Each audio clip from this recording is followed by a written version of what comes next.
Hey everyone, and welcome to another live episode of Impolite Truths. We are back for another debate. This one is the vice presidential debate between Senator Kamala Harris and Vice President Mike Pence. I am one of your hosts tonight.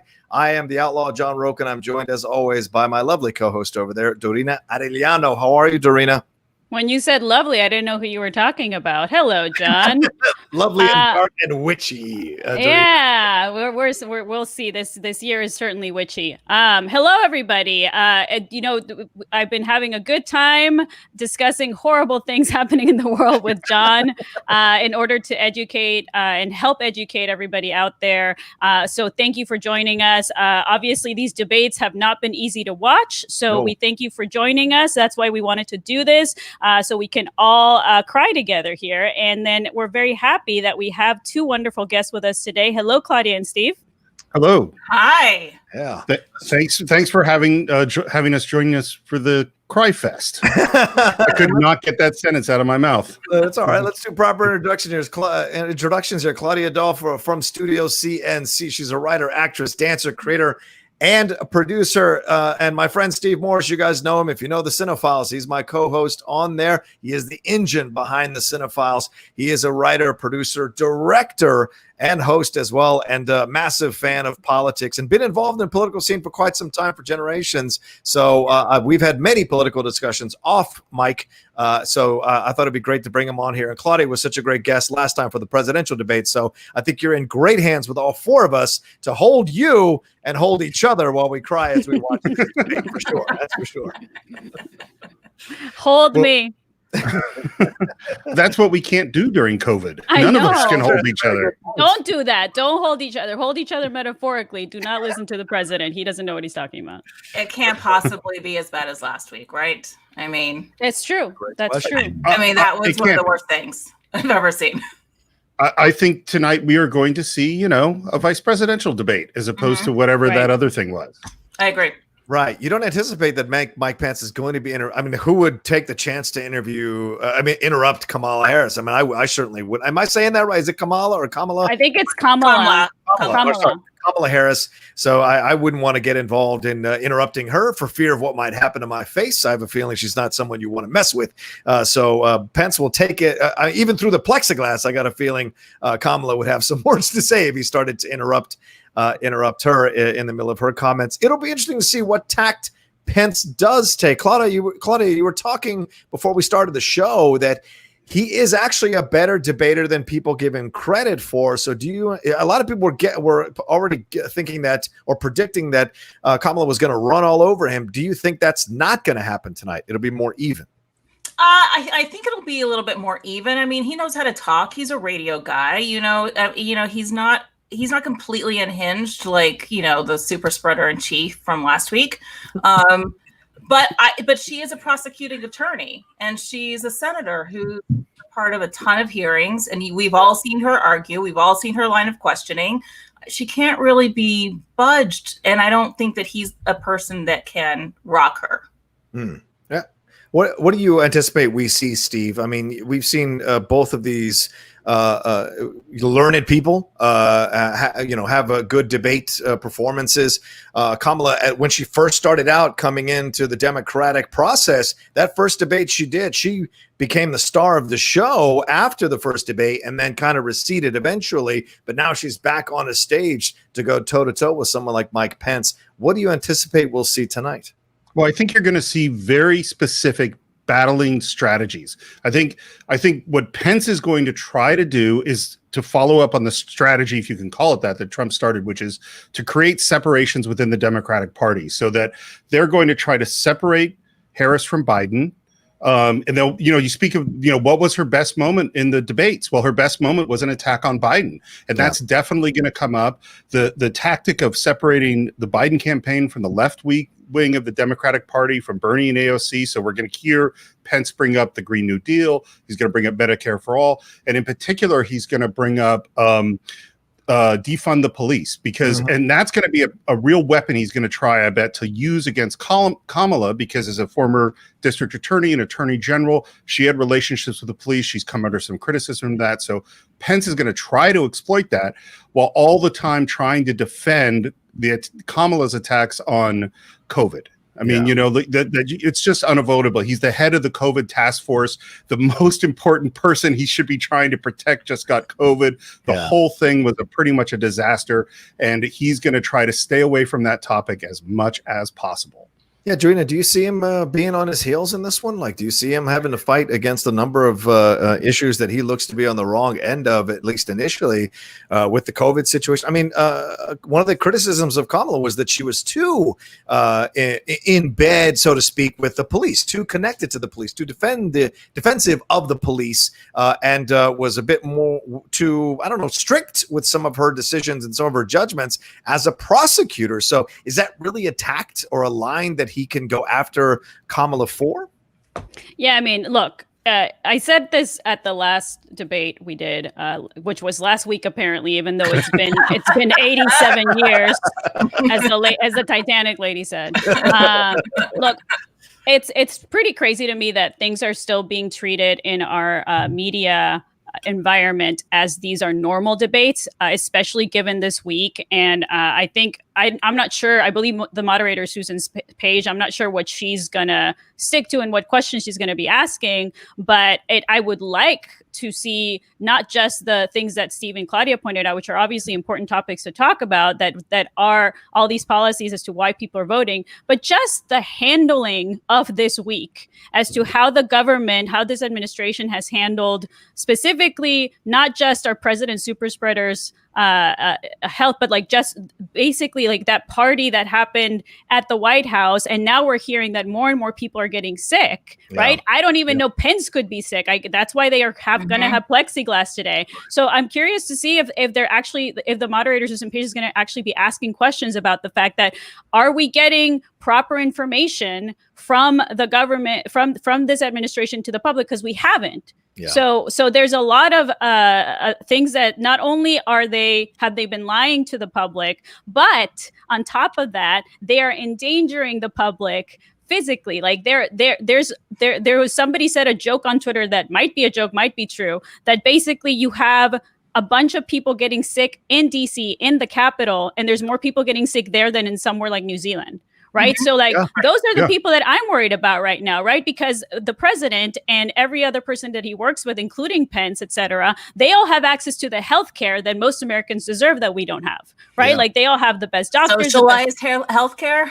Exactly. Right. So and the rest of us don't have a helicopter that takes us to Walter Reed with the best doctors and medication in the world. And so on top of that, also, this just happened where Trump specifically said that there's not going to be a relief bill, a stimulus bill, right? Like, what is that? Like that should anger everyone. Like they're focusing on this justice, on getting Amy on the Supreme Court, which is not a priority because there's millions and millions of Americans that don't have healthcare right now, that don't have jobs, that their loved ones are dying, and nobody has any sort of help that's happening before the election. That's insane. And that's given if the election were actually going to be confirmed who's winning on November 3rd. That's not going to happen.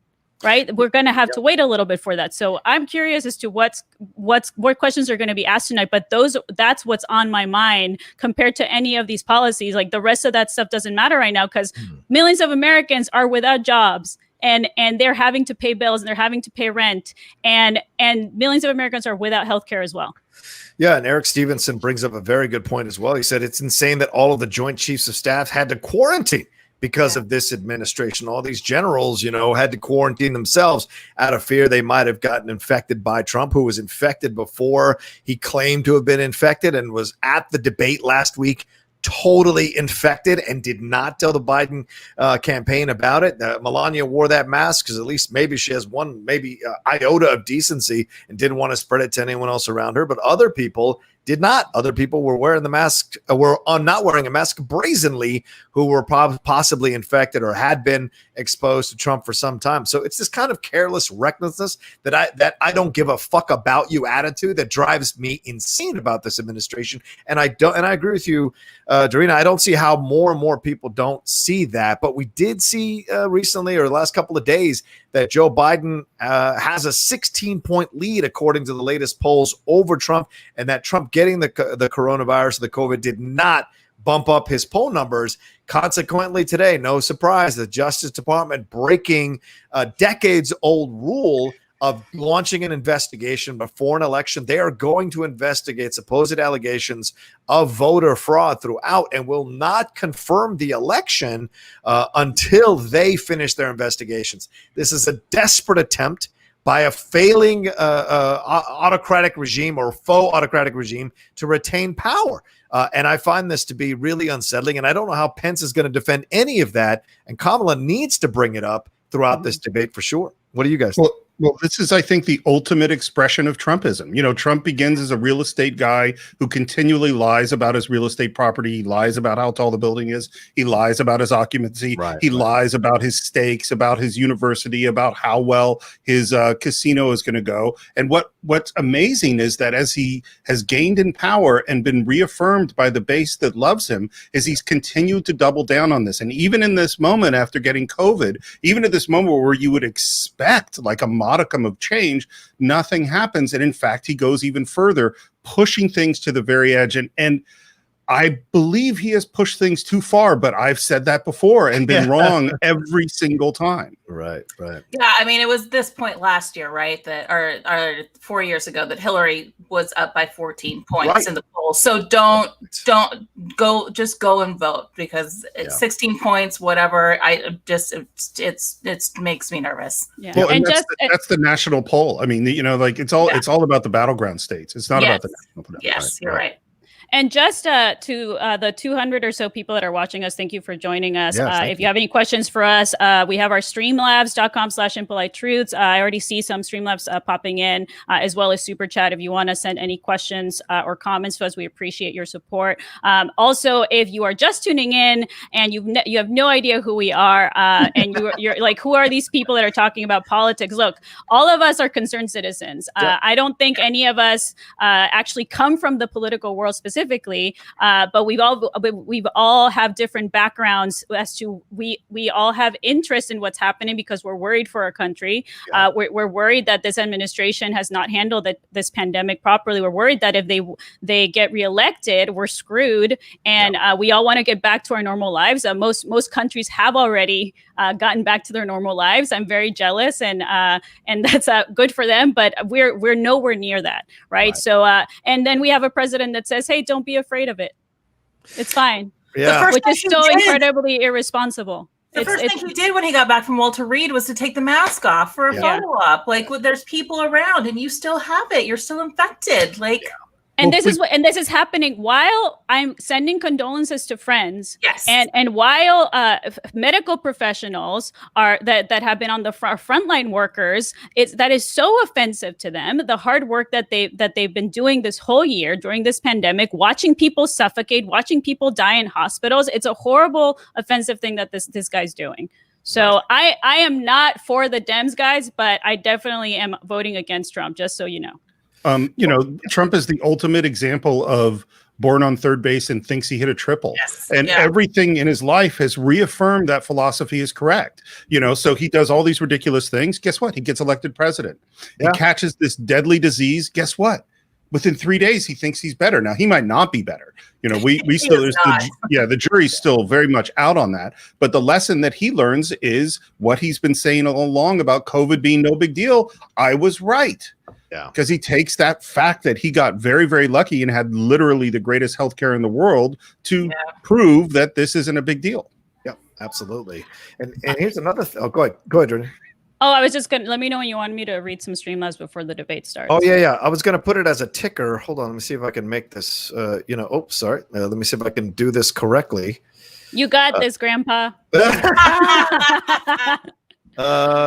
Can we do it? Is that, boom, suck it right there. ImpoliteTruths.com/tip. That's how you send us streams. That'll be running through this whole night. I saw someone else do this. I was like, this is a great idea. I did want to bring up one thing before you read the Streamlabs. This moderator tonight, Susan Page, is not without her controversy. She is from USA Today. She's a longtime member of the Washington, D.C. press corps. However, when she was announced as a moderator for this debate tonight, a lot of people raised eyebrows on social media about it because she was being investigated here for hosting off-the-record event that were honoring Trump appointees. This is the newspaper USA Today or website, I guess now, pushed back and said that that's not true, that she's down the middle and she's not going to go one way or the other. But this is after an investigation by both the House Committee on Energy and Commerce, the House Committee on Oversight and Reform, the Senate Committee on Finance, and the Senate Committee on Health, Education, Labor, and Pensions. They did this investigation and found that she was, kind of hosting this event for Seema Verma, who a lot of people have called Mike Pence's protege. And this was in honor of the Centers for Medicare and Medicaid Services Administrator, Seema Verma. So does this give you guys pause? You all pause as a moderator? Do you worry that she might let Pence off the hook? She won't press Pence. She won't push Pence, and will maybe push Kamala. Will this be an issue that you are keeping an eye on throughout the debate? I think the fact that as much as I'm not a huge fan of Kamala, like a lot of people, probably you guys, because she's a prosecutor. I'm hoping she will become more progressive as she gets elected. But she has plenty of material, regardless of what the moderator says or asks. Like I don't unless you have actually Trump there as a moderator. I'm not worried about how she can talk about everything that Pence and his administration has done. Yeah.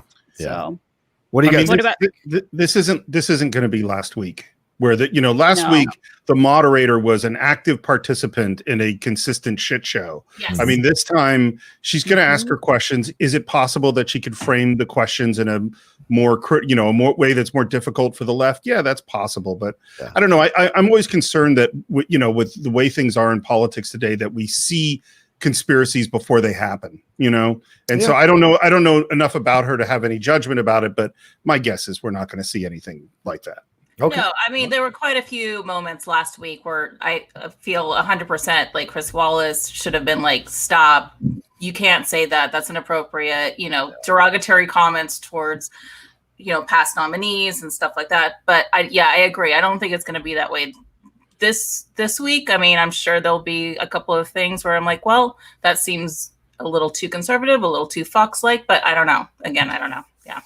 Yeah. I mean, I think there's a lot of factors in these situations. And then, people kind of forget how much pressure there is on a moderator to make sure this comes off correctly too. This is a human being, and it's a huge responsibility to take on. And there's a lot you need to navigate. And I think Wallace obviously wasn't up to the job. Well, it's not that he can't be a hard interviewer or a hard investigator when he does his stuff on Fox News. And he's one of the most unbiased guys on Fox News that I've ever seen. Him and Shepard Smith were the two guys I ever watched. Sorry, I got to turn down. Some of them are talking right now. They're doing the intros.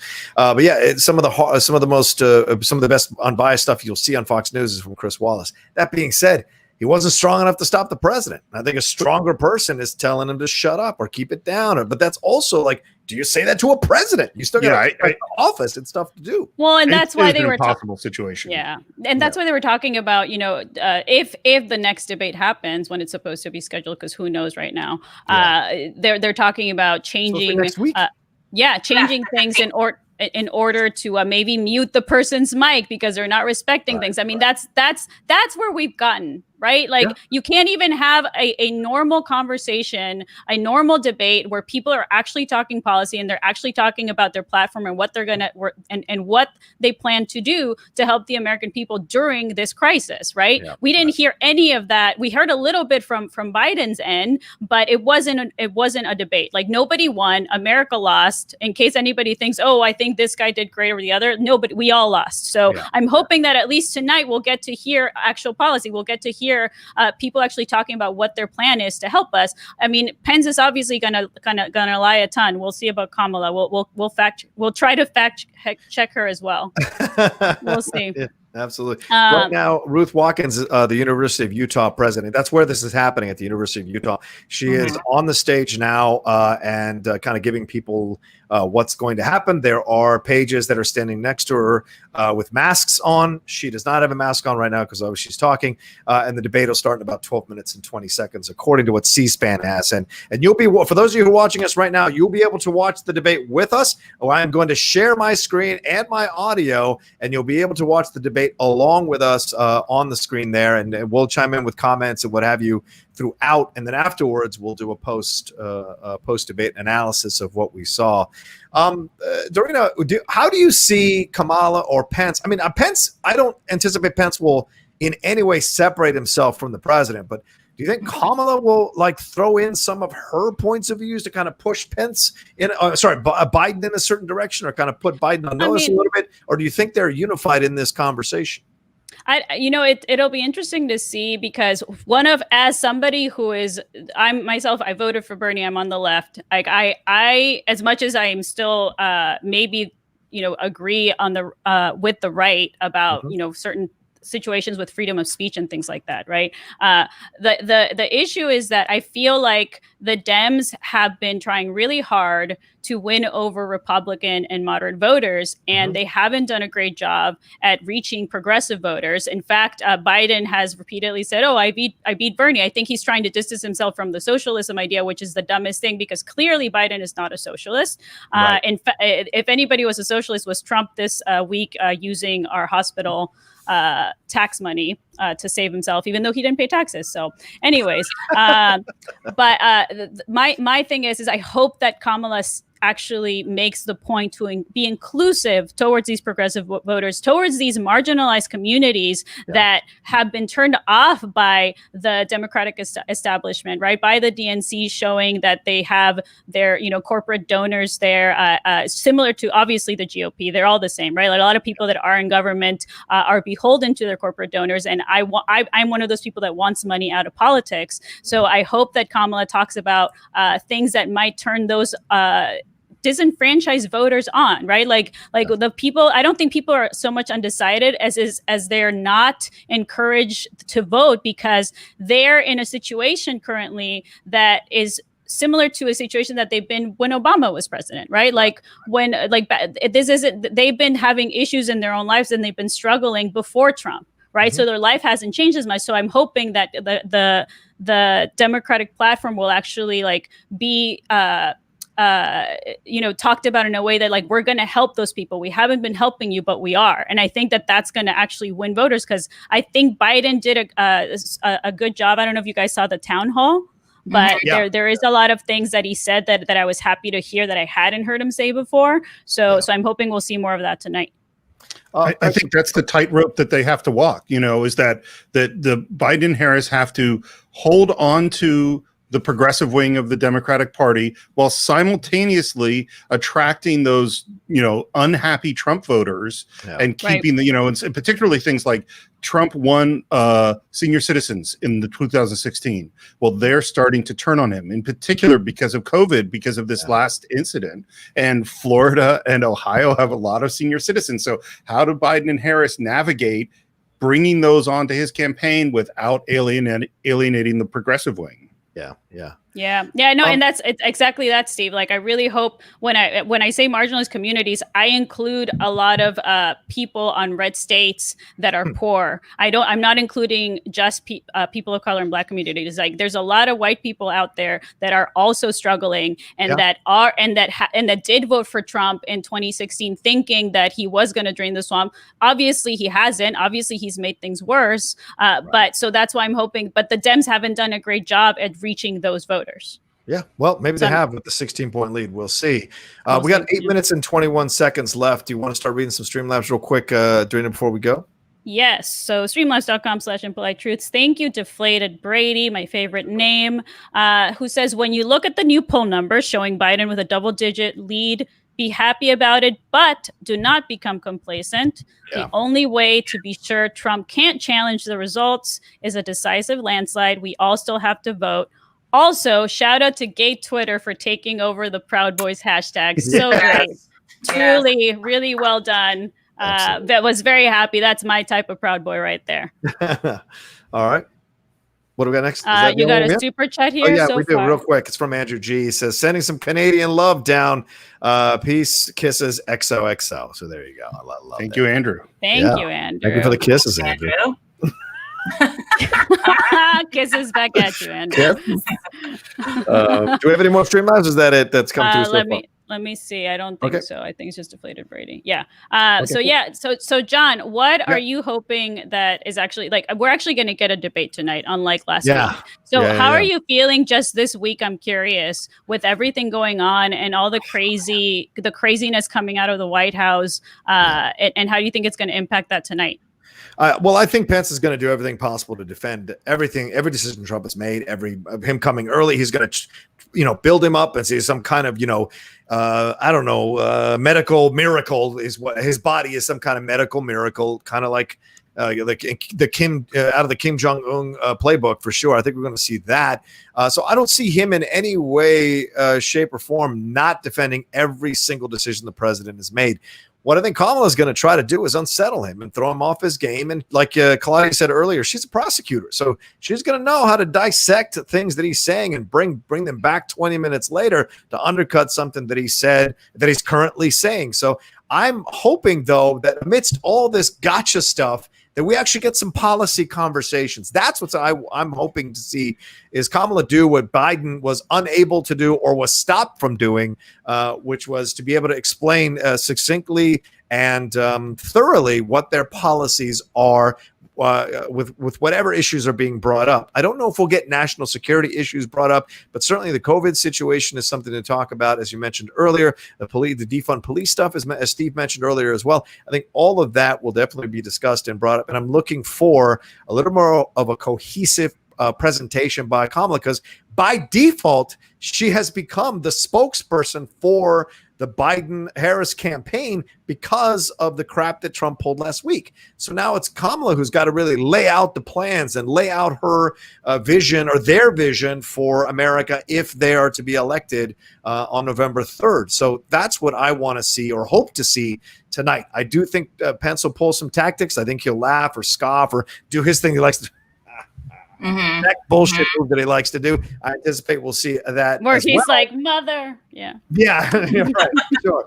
Mother should be screaming for mother too, but mothers are but yeah, all of this I think we'll see. But I hope we'll also see a composed Kamala. I don't want to see her getting like showing off or getting too upset or getting into I want her to be just still, calm, handle business. This is the truth. Roll through it. Confidence, strength. If you let Pence throw you off, I think that's going to show some weakness. And I don't care if that's male or female. I don't like to see it. When I didn't like seeing Biden have a couple of his shots and calling him a clown. I hated everything Trump was doing, but calling him a clown is like, well, we're regressing back to being on the playground. I didn't like that.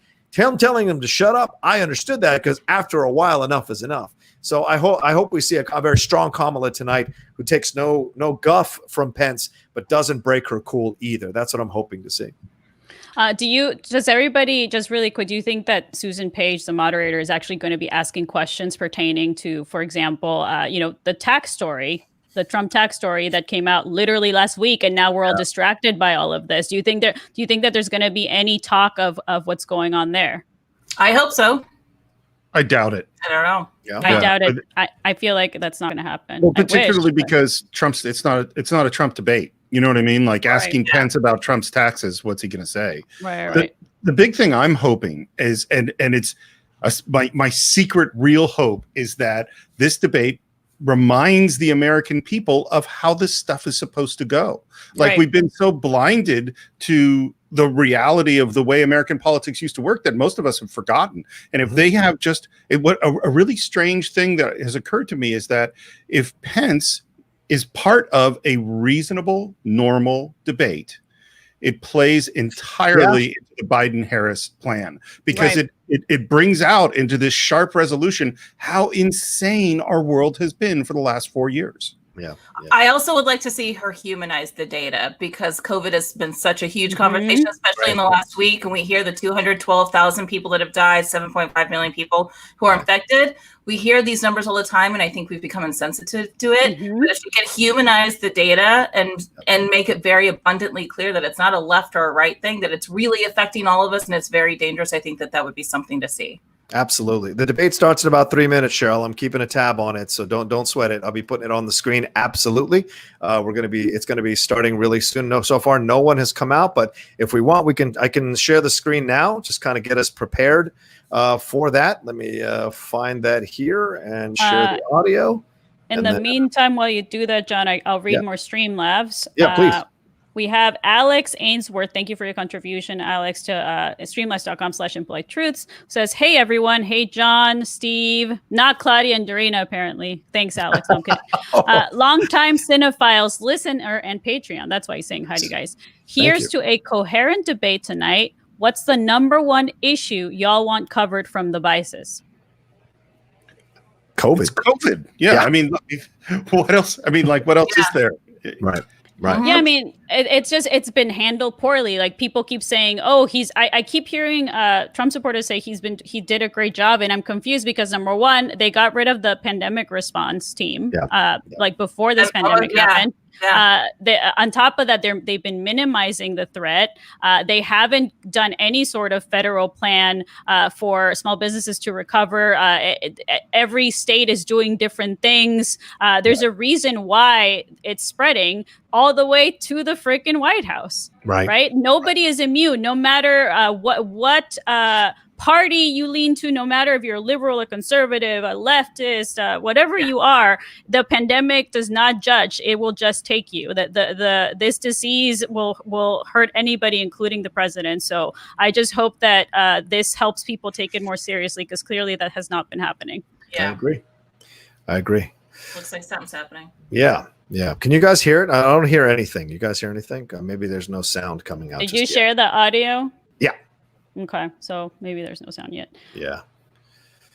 The one other thing to say, I know we're just waiting for it to start, is that, normally vice presidential debates, they don't really matter that much. And I think this one matters much more. We got a couple of really old guys running for president. Either one of them will end up being the oldest person ever serving as president. And we are in the middle of a pandemic. So vice presidents matter right now. And one of them's been infected. So yeah, absolutely, Steve. Vice presidents matter right now. Yeah, that's for damn sure.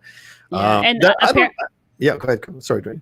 Apparently, there's about 123 frontline workers in the Capitol complex right now that have tested positive. The University of Utah in Salt Can you guys hear this? City, Yes. Okay, great. First and only vice presidential debate of 2020, sponsored by the Nonpartisan Commission on Presidential Debates. I'm Susan Page of USA Today. It is my honor to moderate this debate, an important part of our democracy. In Kingsbury Hall tonight, we have a small and socially distant audience, and we've taken extra precautions during this pandemic. Among other things, everyone in the audience is required to wear a face mask, and the candidates will be seated 12 feet apart. The audience is enthusiastic about their candidates, but they've agreed to express that enthusiasm only twice. At the end of the debate, and now, when I introduce the candidates. Please welcome California Senator Kamala Harris and Vice President Mike Pence. Now, can you check the chat to make sure they can see us or see this? If you guys are watching right now, please let us know you can see it, that we're sharing the screen, everything is cool. There's also a super chat if you want to read that really quick. Thank you, John. Yeah. Reynaldo. Okay, Reynaldo Dominguez. Sweet. I got my second choice alcoholic drink and backup beer ready. Cheers, everyone. I love it. We're ready. Cheers, salud. Cheers, Ronaldo. Salud, Reynaldo. We're meeting as President Trump and the First Lady continue to undergo treatment in Washington after testing positive for COVID-19. We send our thoughts and prayers to them for their rapid and complete recovery, and for the recovery of everyone afflicted by the coronavirus. I hope they recover too, so they go to jail. The two campaigns in the Commission on Presidential So they Debates have can't agreed to breathe the for the rest ground of their rules for lives. tonight. We're here to enforce them on behalf of the millions of Americans who are watching. One note, no one in either campaign or at the commission or anywhere else has been told in advance what topics I'll raise or what questions I'll ask. Let's hope so. This 90-minute debate will be divided into 9 segments of about 10 minutes each. Do you think Pence I'll is begin a like, segment oh, by posing a question. this is a great threesome? Sometimes the same question. He's sometimes so a scared different right question now because there's on the 2 same ladies in topic. front of him. You will Right. then have 2 minutes to answer. But mother's without watching him close. interruption by me or the other. She's just sitting there going, Then we'll take 6 minutes or so. So to Susan discuss. Page, the moderator, is At USA that Today, point, right? Although there will always Yes, be more USA to Today. say, we'll move on to the next topic. Um, We want a debate that is lively, but Americans also deserve a discussion that is civil. These are tumultuous This is the times. reference to last We week. can and will Correct. have a respectful exchange. this is his, about the big issues facing the volume is high as it goes, Cheryl. So Let's begin with the ongoing pandemic that has cost our country so much. Senator Harris, the coronavirus is not under control. Over the past week, Johns Hopkins reports that 39 states have had more COVID cases over the past 7 days than in the week before. 9 states have set new records. Even if a vaccine is released soon, the next administration will face hard choices. What would a Biden administration do in January and February? that a Giving this Trump question to Harris first administration gives her an wouldn't do? advantage, I Would think. you impose yes, new lockdowns? Also for good question businesses to and start schools in with. hotspots? Yes. yes. A federal mandate to wear masks? You have 2 minutes to respond without interruption. Thank you, Susan. Well, the American people have witnessed what is the greatest failure of any presidential administration in the history of our country. wow, right off the bat. And here are the facts. 210,000 dead people in our country in just the last several months. Over 7 million people who have contracted this disease. 1 in 5 businesses closed. We're looking at frontline workers who have been treated like sacrificial workers. We are looking at over 30 million people who in the last several months had to file for unemployment. And here's the thing. On January 28th, the vice president and the president were informed about the nature of this pandemic. They were informed that it's lethal in consequence, that it is airborne, that it will affect young people, and that it would be contracted because it is airborne. And they knew what was happening and they didn't tell you. Can you imagine if you knew on January 28th, as opposed to March 13th, what they knew, what you might have done to prepare? They had a They briefing knew of the and they covered possibility it back up. in November. The president said it was a hoax. They sold stocks and minimized the didn't tell us. seriousness of it. Yep. The president said, you're on one side of his ledger if you wear a mask, you're on the other side of his ledger if you don't. And in spite of all of that, today they still don't have a plan.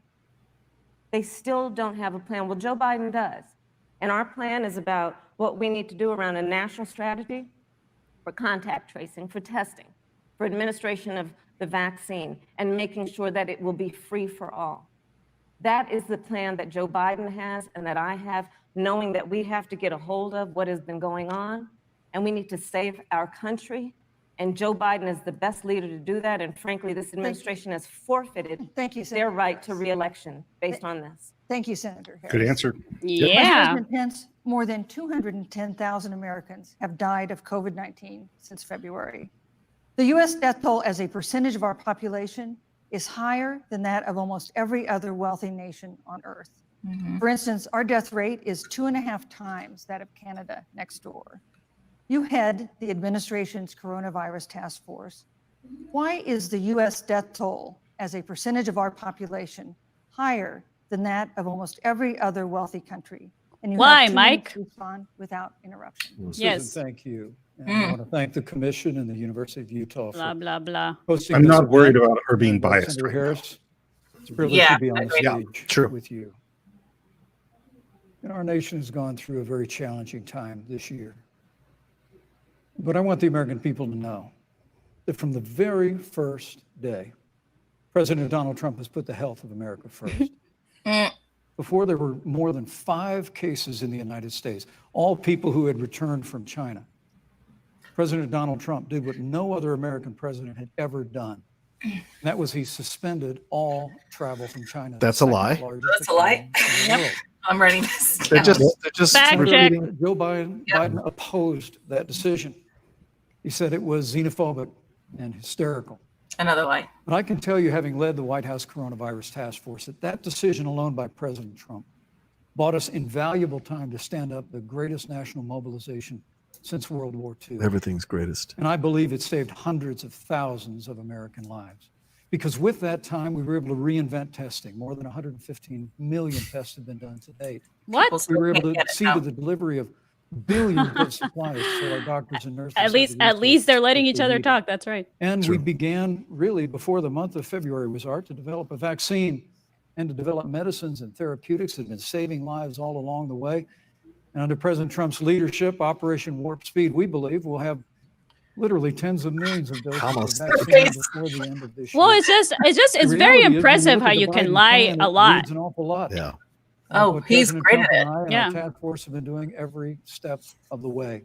That Operation. dependence on frankly, shutting down China is when I just look such at a their plan that ridiculous talks statement. about- Most It of the is. spreading came Testing, from people coming back from Europe. PPE, Correct. developing a Thank you, vaccine. Steve, for pointing that out. Yes. It looks a little bit like plagiarism, which is something Joe Biden knows a little bit about. Yeah. American people Haskell, know if you're that ahead of us, this is stop a watching president another who feed put and watch Hope our America feed, because first then for the you're American reacting to people. things I that are not believe with actually my coming heart. up. So Can be Thank you, proud Vice of the President. sacrifices they have made. It's saved Thank you, countless Vice American President lives. Senator Harris, would you Oh, like to respond? Absolutely. Whatever the vice president is claiming the administration has done, clearly it hasn't worked. When you're looking at over 210,000 dead bodies in our country, American lives that have been lost, families that are grieving that loss. And you know, the vice president is the head of the task force and knew on January 28th how serious this was. And then thanks to Bob Woodward, we learned that they knew about it. And then when that was exposed, the vice president said, when asked, well, why didn't y'all tell anybody? He said, because the president wanted people to remain calm. Well, let's get So I about- no, but Susan, this is important. Susan, And I have want to to That's- weigh in here. that's Mr. the Vice truth. President, I'm speaking. Yeah. I have to I'm weigh in. speaking. Yeah, you So can have I 15 more wanna- seconds, and then we'll give the Vice President a Thank chance you. to So I respond. want to ask the American people, how calm were you when you were panicked about where you're going to get your next roll of toilet paper? How calm were you when your kids were sent home from school and you didn't know when they could go back? How calm Thank were you. you Thank when you, your Senator children Harris. couldn't see your parents because you were afraid they could kill them? Let's give Vice President Pence a chance to respond. Vice Nice President Pence, you have response. 1 minute to Yeah, respond. go There's for not a it. day gone by that I haven't thought of every American family that's lost a loved one. And Liar. I want all of you to know that you'll always be in every our white hearts American family, tell the truth. and in our prayers.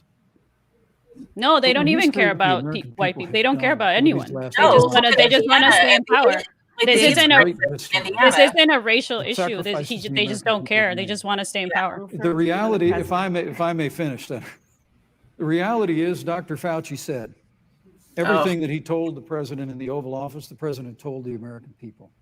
Now, President Trump, I will tell you, has boundless confidence in the American Yeah, people. that's a He lie. always spoke with They love confidence to that we'd throw get through Fauci this under the together. bus.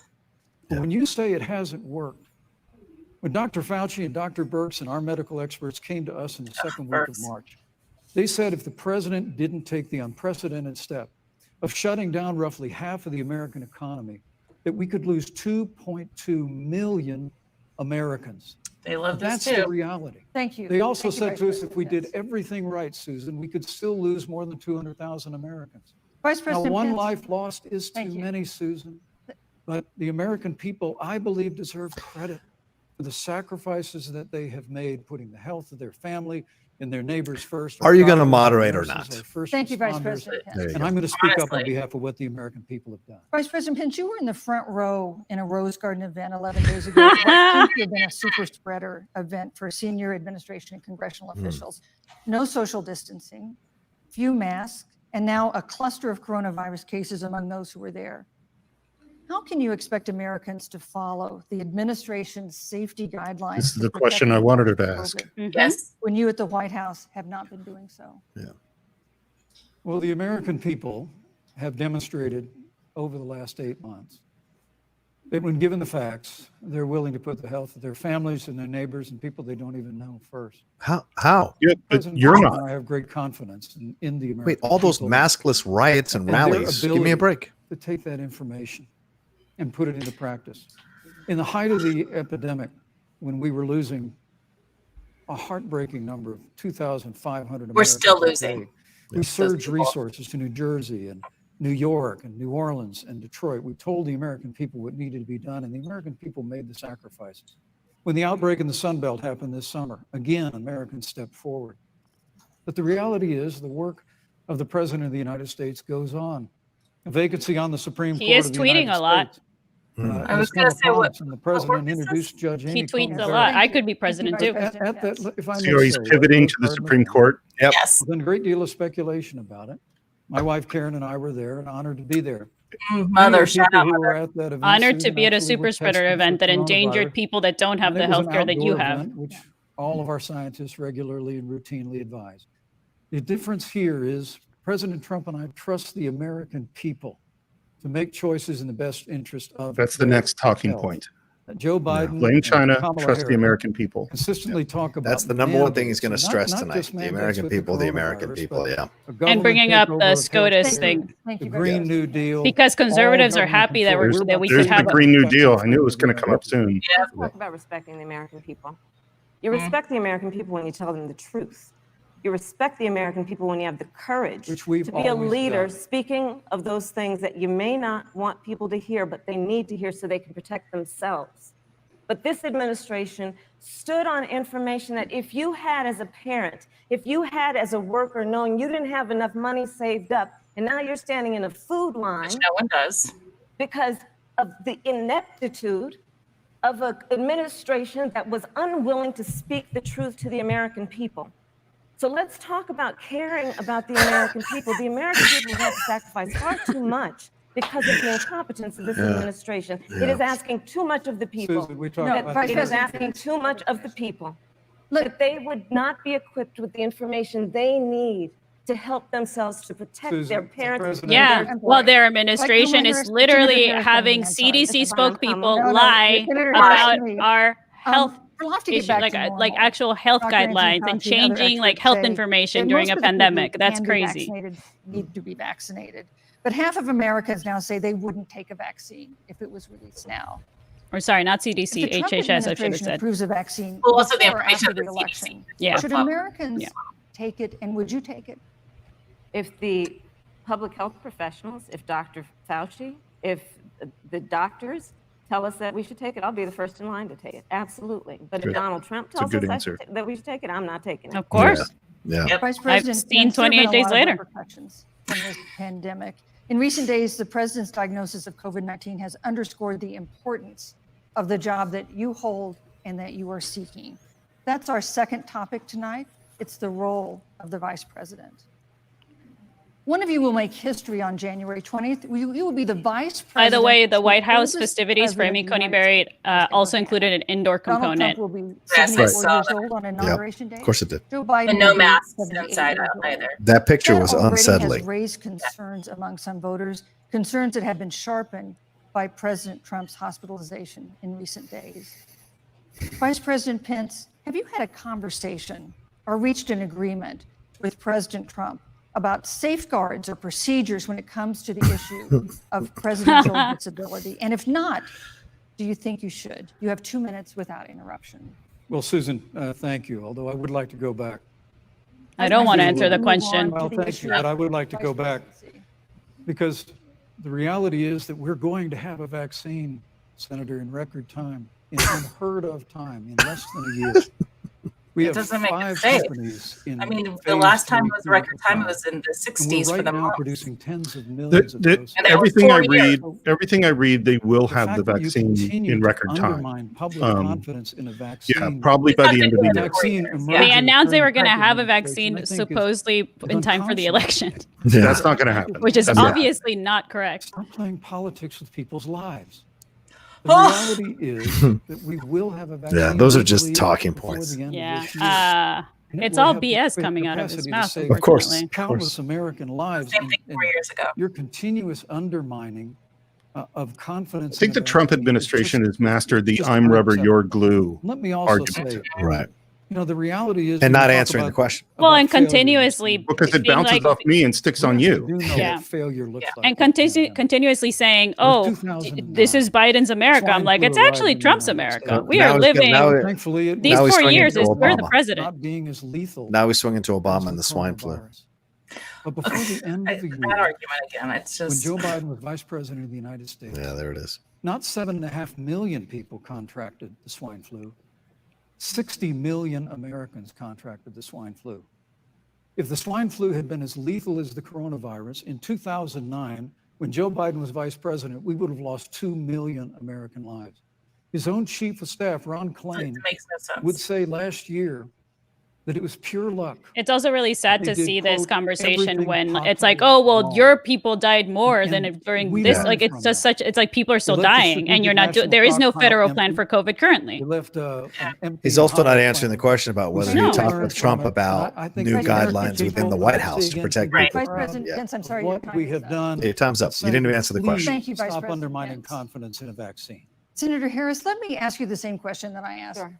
Vice President Pence, which is, have you had a conversation or reached an agreement with Vice President Biden about safeguards or procedures when it comes to the issue of presidential disability? And if not, and if you win the election next month, do you think Great you point, should? Billy. You have 2 minutes uninterrupted. So let me tell you, first of all, the day I got the call from Joe Biden, it was actually a Zoom call, asking me to serve with him on this ticket was probably one of the most memorable days of my life. I thought about my mother, who came to the United States at the age of 19, gave birth to me at the age of 25 at Kaiser Hospital in Oakland, California. And the thought that I'd be sitting here right now, I know would make her proud. She must be looking down on this. Joe and I were raised in a very similar way. We were raised with values that are about hard work, about the value and the dignity of public service, and about the importance of fighting for the dignity of all people. And I think Joe asked me to serve with him because, I have a career that included being elected the first woman district attorney of San Francisco, where I created models of innovation for law enforcement in terms of reform of the criminal justice system. I was elected the first woman of color and Black woman to be elected Attorney General of the state of California, where I ran the second largest Department of Justice in the United States, second only to the United States Department of Justice. And there I took on everything from transnational criminal organizations to the big banks that were taking advantage of homeowners, to for-profit colleges that were taking advantage of veterans.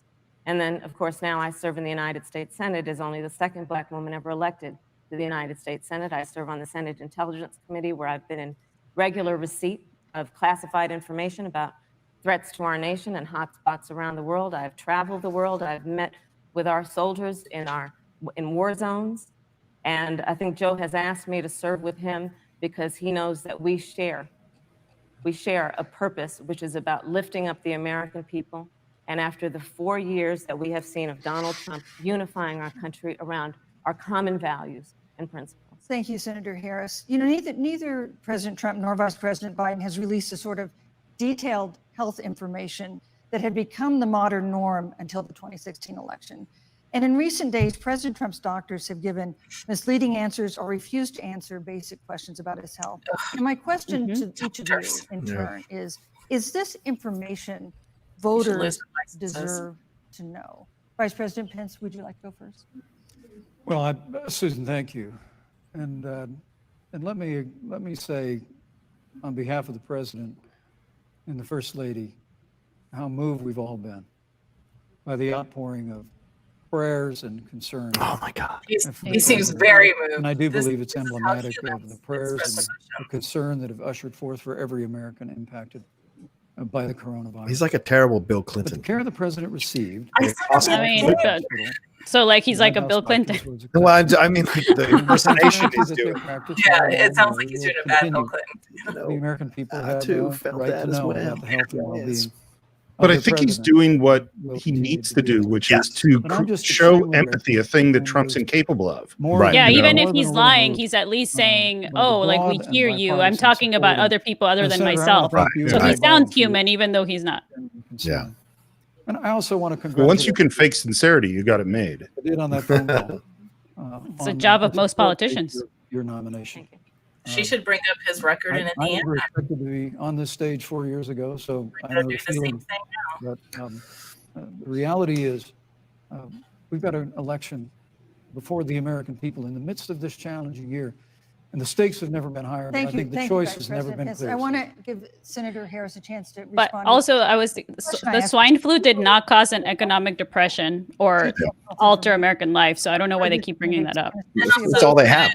Yeah. Yeah, When they're facing some kind of and also the fatality rate was That's why completely Joe different. Biden has been Exactly. so incredibly transparent, and certainly by contrast, the president has not, both in terms of health records, but also let's look at taxes. We now know There's because her of pivot. There it is. investigative journalism that Donald Trump paid $750 in taxes. When I first heard about it, I literally said, "You mean $750,000?" And it was like, no, $750. We now know Donald Trump owes and is in debt for $400 million. And just so everyone is clear, when we say in debt, it means you owe money to somebody. And it'd be really good to know who the President of the United States, the Commander in Chief, owes money to, because the American people have a right to know what is influencing the president's decisions. And is he making those decisions on the best interest of the American people, of you, or self-interest? No, I could say no. Especially when our tax money's You have to paying be for his accountable. health care and he's not Joe paying has any been taxes. incredibly And the house that transparent he lives in. for And many years. The one thing we And all that know helicopter about ride. Joe, he His puts golf it all trips. out there. He is honest. Well, that's the bigger one, is that we're paying him. Yep. Yeah. About covering It's like up- American imperialism, basically. Senator Harris, I want to give you a chance to respond, Vice President. Well, look, I respect the fact that Joe Biden spent 47 years in public life. I respect your public service as well. Thank you. The American people have President Drink. Yeah. tens of millions of dollars in taxes, payroll taxes, property taxes. He's created tens of thousands of American jobs. And the president said those public reports are not accurate. And the president Literally also half my released friends and literally family are out of work right now. some disclosures the American people can review. Well, those job numbers that they quote ended March. Here is that Yes. Joe Biden, 47 years in public service, compared to President Donald Trump, who brought all of that experience 4 years ago. Thank you, Vice And President. turned this economy around by cutting taxes, rolling back regulation. Thank you, unleashing Vice American President. Yeah, energy. didn't turn the economy around. That is Yeah. not true. And That's not all true. of that's Thank you, on the Vice line President If Pence. Joe Biden and I'm Kamala like, Harris- no, your administration actually took all our money and didn't give it to small businesses. They gave it to their friends. This has All been their another aspect of life for Americans that's been so affected by this coronavirus. We have a jobs crisis brewing.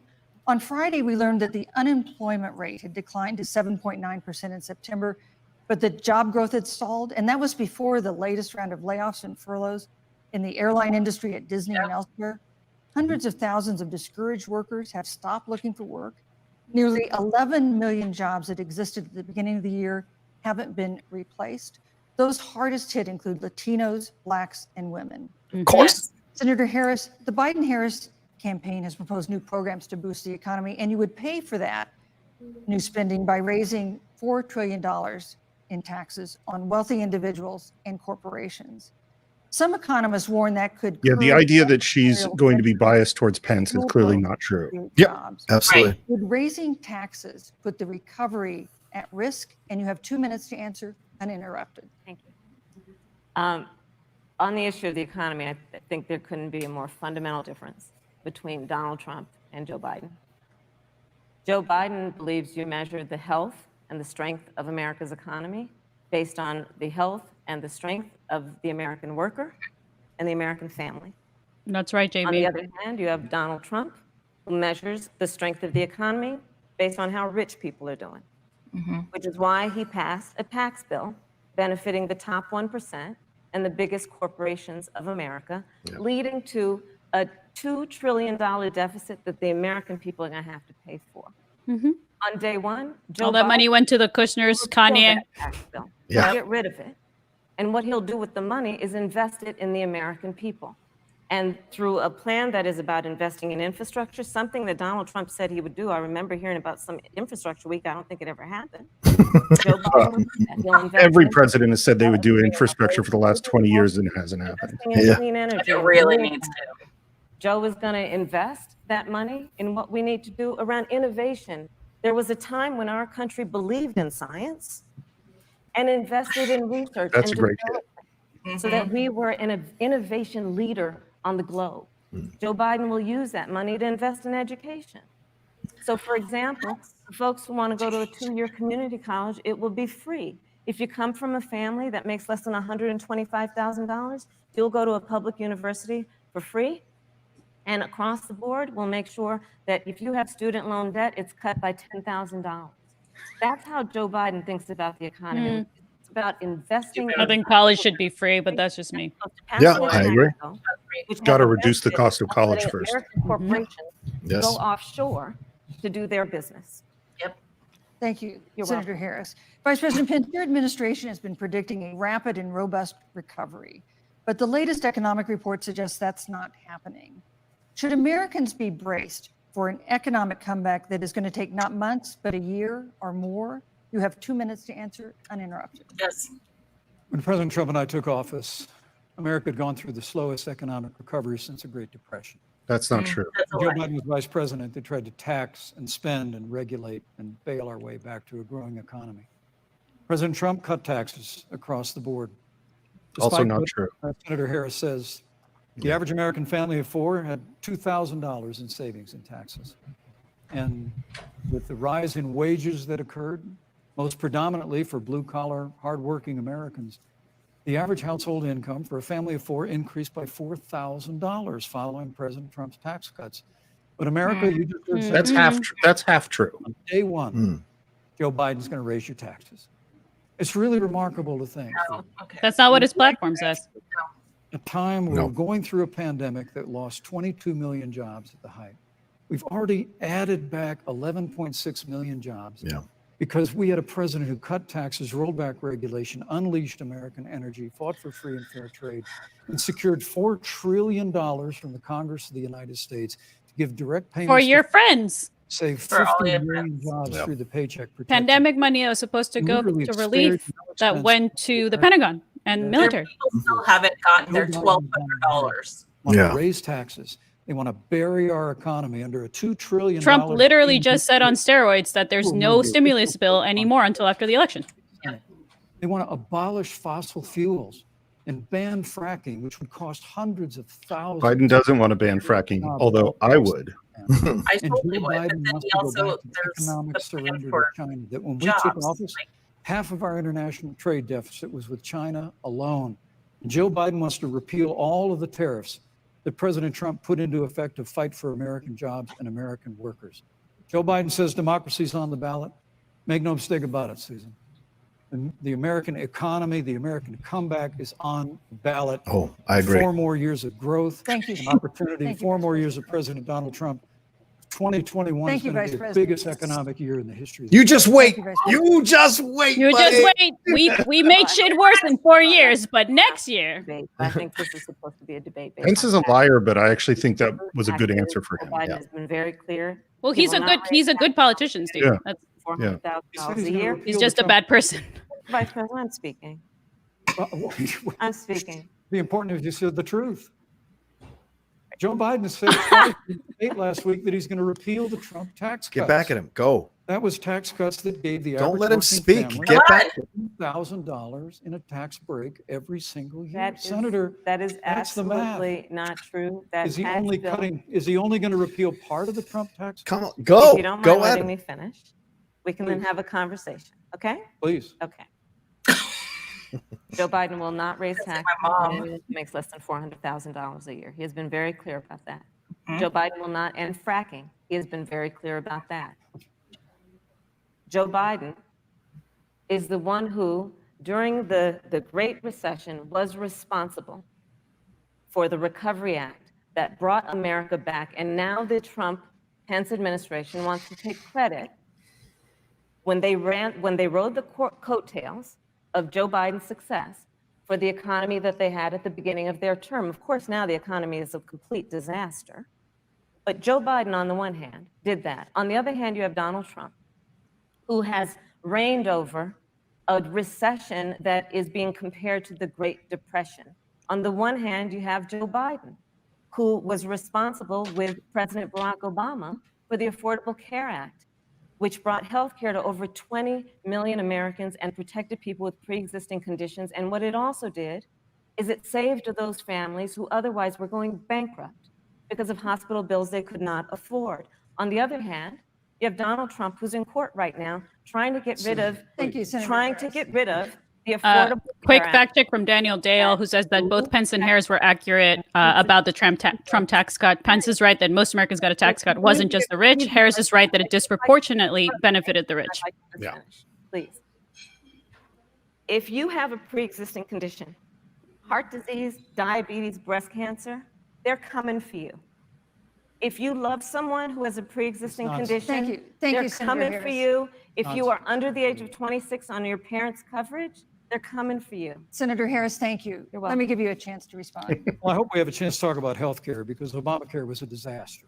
The American people remember it well. President Trump and I have a plan. As if the other healthcare was good. What's the plan though? They keep Yeah, saying- what is it? Just Yeah. would love to see anything on the website that has There a is no platform. You're entitled to your own opinion, but not entitled to your own facts. Oh, there's You a. yourself We've said heard that on one multiple already. occasions when you were running for president that you would ban fracking. Joe Biden looked at a supporter in the eye and pointed and said, I guarantee that we will abolish fossil fuels. They have a $2 trillion version of the Green New Deal, Susan, that your newspaper, USA Today, said really wasn't that very different from the original Green New Deal. More taxes, more regulation, banning fracking, abolishing fossil fuel, crushing American energy, and economic surrender to China is a prescription for economic decline. President Trump and I will keep America growing. The V-shaped recovery that's underway right now will continue with 4 more years of President Donald Trump. Thank you very, very much, Vice President. We've had 4 years where they're supposed to give us a new healthcare plan and they haven't. Which is climate. They've had a decade. They've Vice had more President, than I'd like to pose the first question. Oh, to interesting. you. Climate change. I didn't expect that. This year, we've seen record-setting hurricanes in the south. Mhm. Another one, Hurricane Delta, is now threatening the Gulf. And we have seen record-setting wildfires in the West. Do you believe, as the scientific community has concluded, that man-made climate change has made wildfires bigger, hotter, and more deadly, and have made hurricanes wetter, slower, and more damaging? You have 2 minutes uninterrupted. Thank you, Susan. Well, first, I'm very proud of our record on the environment and on conservation. you are. That might be bigger First- than any other lie so far. Yeah, Yeah. they were the first administration to want to drill in Alaska, right? What was that reservoir? It's- No, other administrations wanted to. But they actually said yes, right? Yeah. And public parks in 100 years. Yeah. So President Trump has made a commitment to conservation and to the environment. Now, with regard to climate change, You got to be the kidding. climate is changing. can't- He's rolled back The every issue regulation. is, Yeah. Yes. He's What's let the rich cause, people come and and what do we just do about rape it? the land, for President Trump God's has made sakes. it clear that we're going to continue Last to 4 listen to years. science. Now, Joe Biden and Kamala Harris would put us back in the Paris Climate Accord. They'd impose the Green New Deal, which would crush American energy, would increase the energy costs of American, They just have no Family idea what they're and talking home. about. No. literally would crush American jobs. It's just all to scare. President Trump It's all Well, and scary. it's also, I mean, Yeah. fracking, Obviously, the we fossil have fuel thing made is killing our climate, our happening for climate, cycles. right? The problem is that they're beholden to corporate donors, which is why we have to get rid of money That's involved. 71% of the United issue. States Well, and fracking has lowered energy costs in the U.S. Yeah. while Mhm. messing up the environment. You know. Yep. Right. Paris Climate Exactly. Accord. We've done it through innovation, and we've done it through natural gas and fracking, which, Senator, the American people can go look at the record. I know Joe Biden says otherwise now, as you do, but the both of you repeatedly committed to abolishing fossil fuel and banning fracking. And so by creating the kind of American innovation, we're actually steering toward a stronger and better environment. With regard to wildfires, President Trump and I believe that forest management has to be front and center, and even Like Governor sweep. Gavin Newsom from your state has agreed. We've got to work One real important fact that doesn't get said very often is 65% of the fires are on federal National land. Oceanic Yeah. Administration So the projects. forest management is stuff that Yes, they didn't do. There are no Yeah. more Right. hurricanes today than Thank there you. were 100 years ago. Thank you. But many of the climate alarmists President Pence, use I'm sorry, your hurricanes. time Quick fact check. Biden is not running on banning fracking. He's proposing to end new permits for oil and gas on public lands and waters. Thank you, American Vice jobs and President American Pence. workers first. Senator Harris, as the Vice President mentioned, you co-sponsored the Green New Deal in Congress. But Vice President Biden said in last week's debate that he does not support the Green New Deal. But if you look at the Biden-Harris campaign website, it describes the Green New Deal as a crucial framework. What exactly would be the stance of a Biden-Harris administration toward the Green New Deal? You have 2 minutes uninterrupted.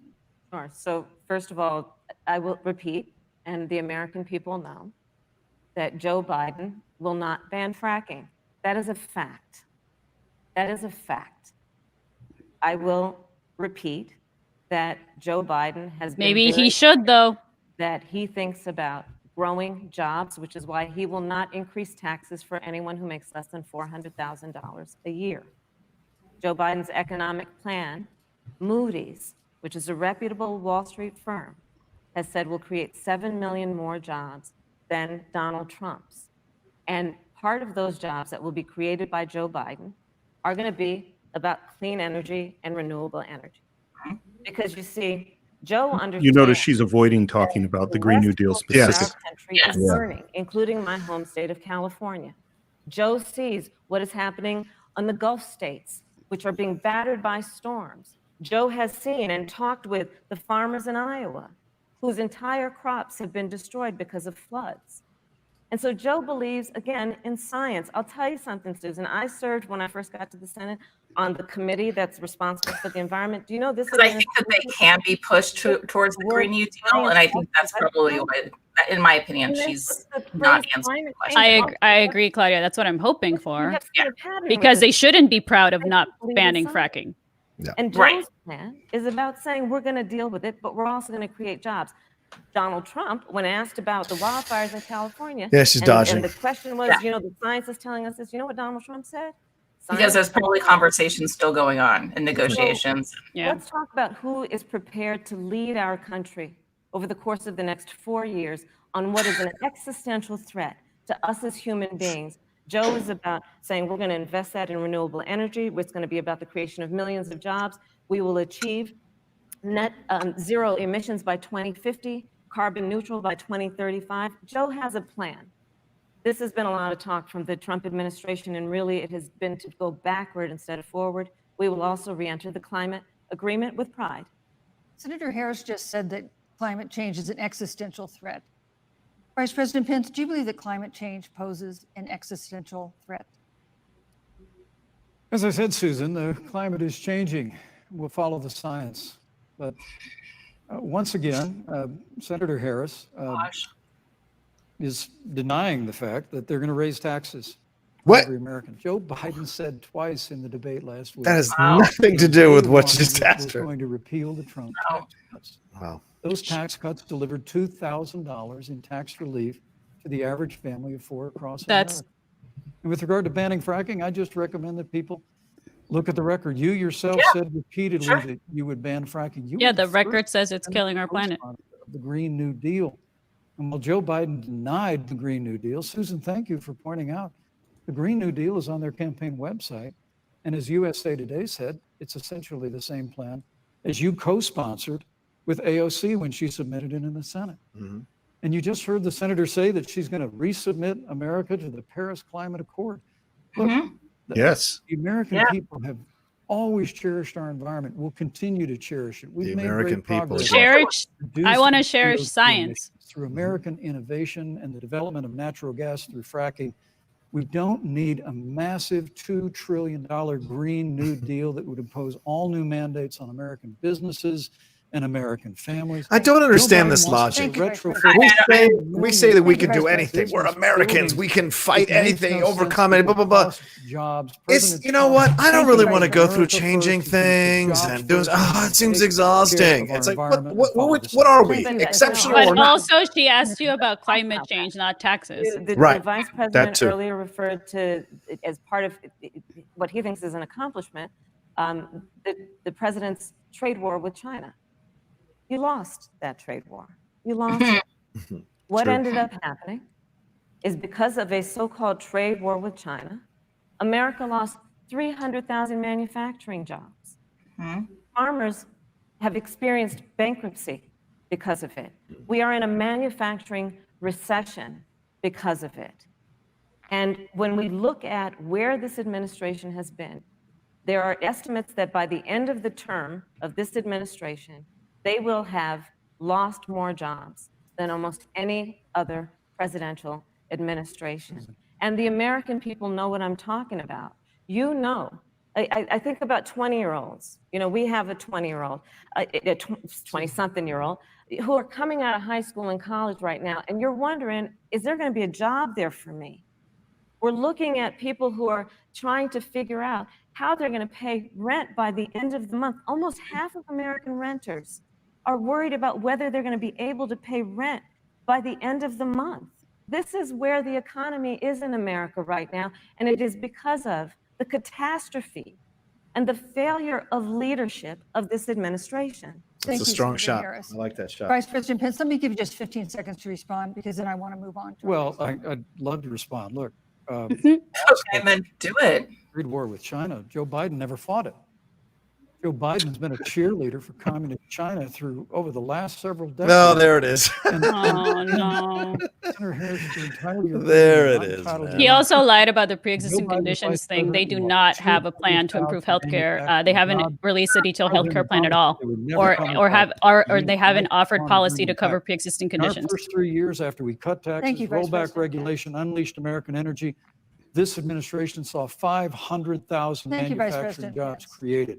And that's exactly the kind of growth we're going to continue to see as we bring our nation through Thank you, Vice this President pandemic. Pence.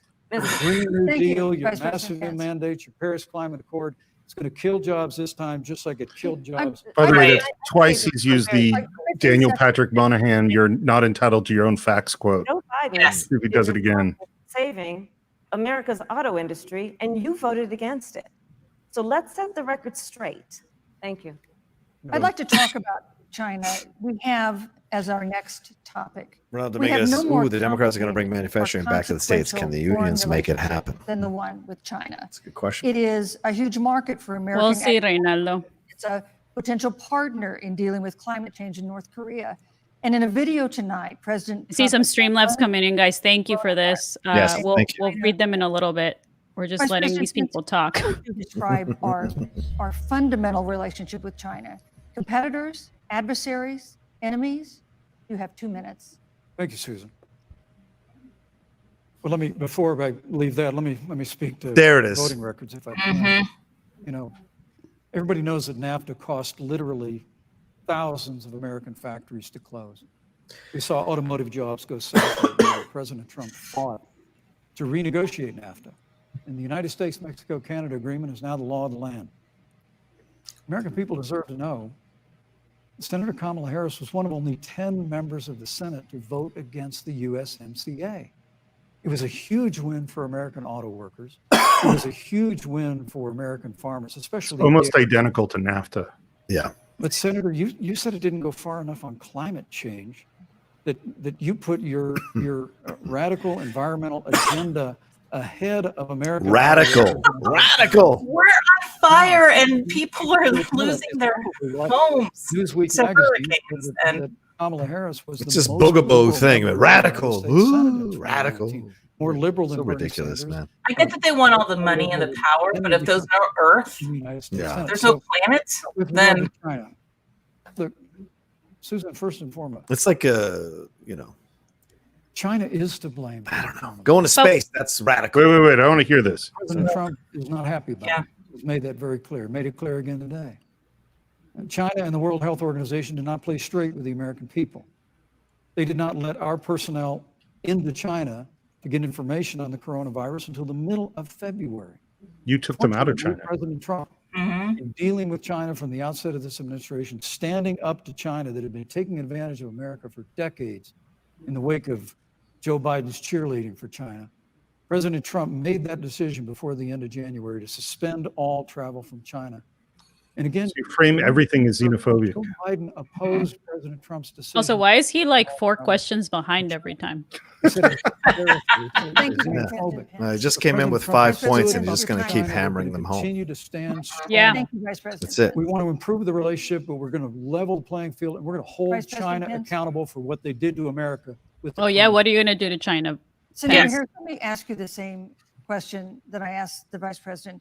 How would you describe our fundamental Yes. relationship with China? I Are read we that. competitors, adversaries, enemies? You'll Mhm. have 2 That's minutes. right, Haskell. Yep. Susan, the Trump administration's perspective and approach to China has resulted in the loss of American lives, American jobs, and America's standing. There's a weird obsession that President Trump has had with getting rid of whatever accomplishment was achieved by President Obama and Vice President Biden. For example, they created within the White House an office that basically was responsible for monitoring pandemics. They got rid of it. Not true. There was a team of disease experts that President Obama and Vice President Biden dispatched to China to monitor what is now predictable and what might happen. They pulled them out. We now are looking at 210,000 Americans who have lost their lives. 12. Let's look at the job situation. We mentioned before the trade deal, the trade war, they wanted to call it, with China. It resulted in the loss of over 300 manufacturing jobs and a manufacturing recession, and the American consumer paying thousands of dollars more for goods because of that failed war that they called it.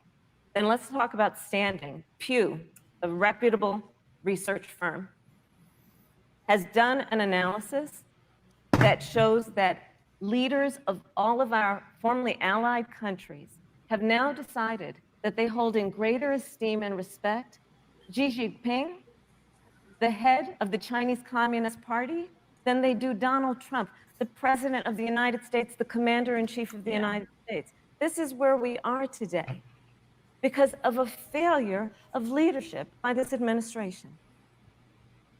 Senator Harris, we've seen changes in the role of the United States in terms It's of pretty global- gross that he's literally said stop playing politics with first American time lives change- when that's exactly what Pence and Trump and his administration have been doing. It's China, classic as projection. Vice President Yeah. mentioned. It's We've again the seen changes to our narcissist thing traditional of ally in whatever terms is bothering us is actually what we're doing. of the role of Yeah. American leadership in 2020. So, you know, Joe is, I love talking with Joe about a lot of these issues. And, you know, Joe, I think he said it quite well. He says, you know, foreign policy, it might sound complicated, but really it's relationships. So just think about it as relationships. And so we know this in our personal and professional relationships. You got to keep your word to your friends. You got to be loyal to your friends. People who've stood with you, you got to stand with them. You got to know who your adversaries are and keep them in check. But what we have seen with Donald Trump is that he has betrayed our friends and embraced dictators around the world. Let's take, for example, Russia. So Russia, I serve on the Intelligence Committee of the United States Senate. America's intelligence community told us Russia interfered in the election of the President of the United States in 2016 and is playing in 2020. Christopher Wray, the director of the FBI, said the same. But Donald Trump, the Commander-in-Chief of the United States of America, prefers to take the word of Vladimir Putin over the word of the American intelligence community. You look at our friends at NATO. He's walked away from agreements. You can look at the Iran nuclear deal, which now has put us in a position where we are less safe because they are building up what might end up being a significant nuclear arsenal. We were in that deal, guys. We were in the Iran nuclear deal with friends, with allies around the country. And because of Donald Trump's unilateral approach to foreign policy, coupled with his isolationism, he pulled us out and has made America less safe. So, Susan, it's about relationships. And the thing that has always been part of the strength of our nation, in addition to our great military, has been that we keep our word. But Donald Trump doesn't understand that because he doesn't understand what it means to be honest. Thank you. Thank you. She killed that one. Yep. Did somebody give you a chance to respond? Well, thank you. Well, President Trump kept his word when we moved the American embassy to Jerusalem. Oh, that's okay. When Joe Biden was vice president, they promised to do that and they never did.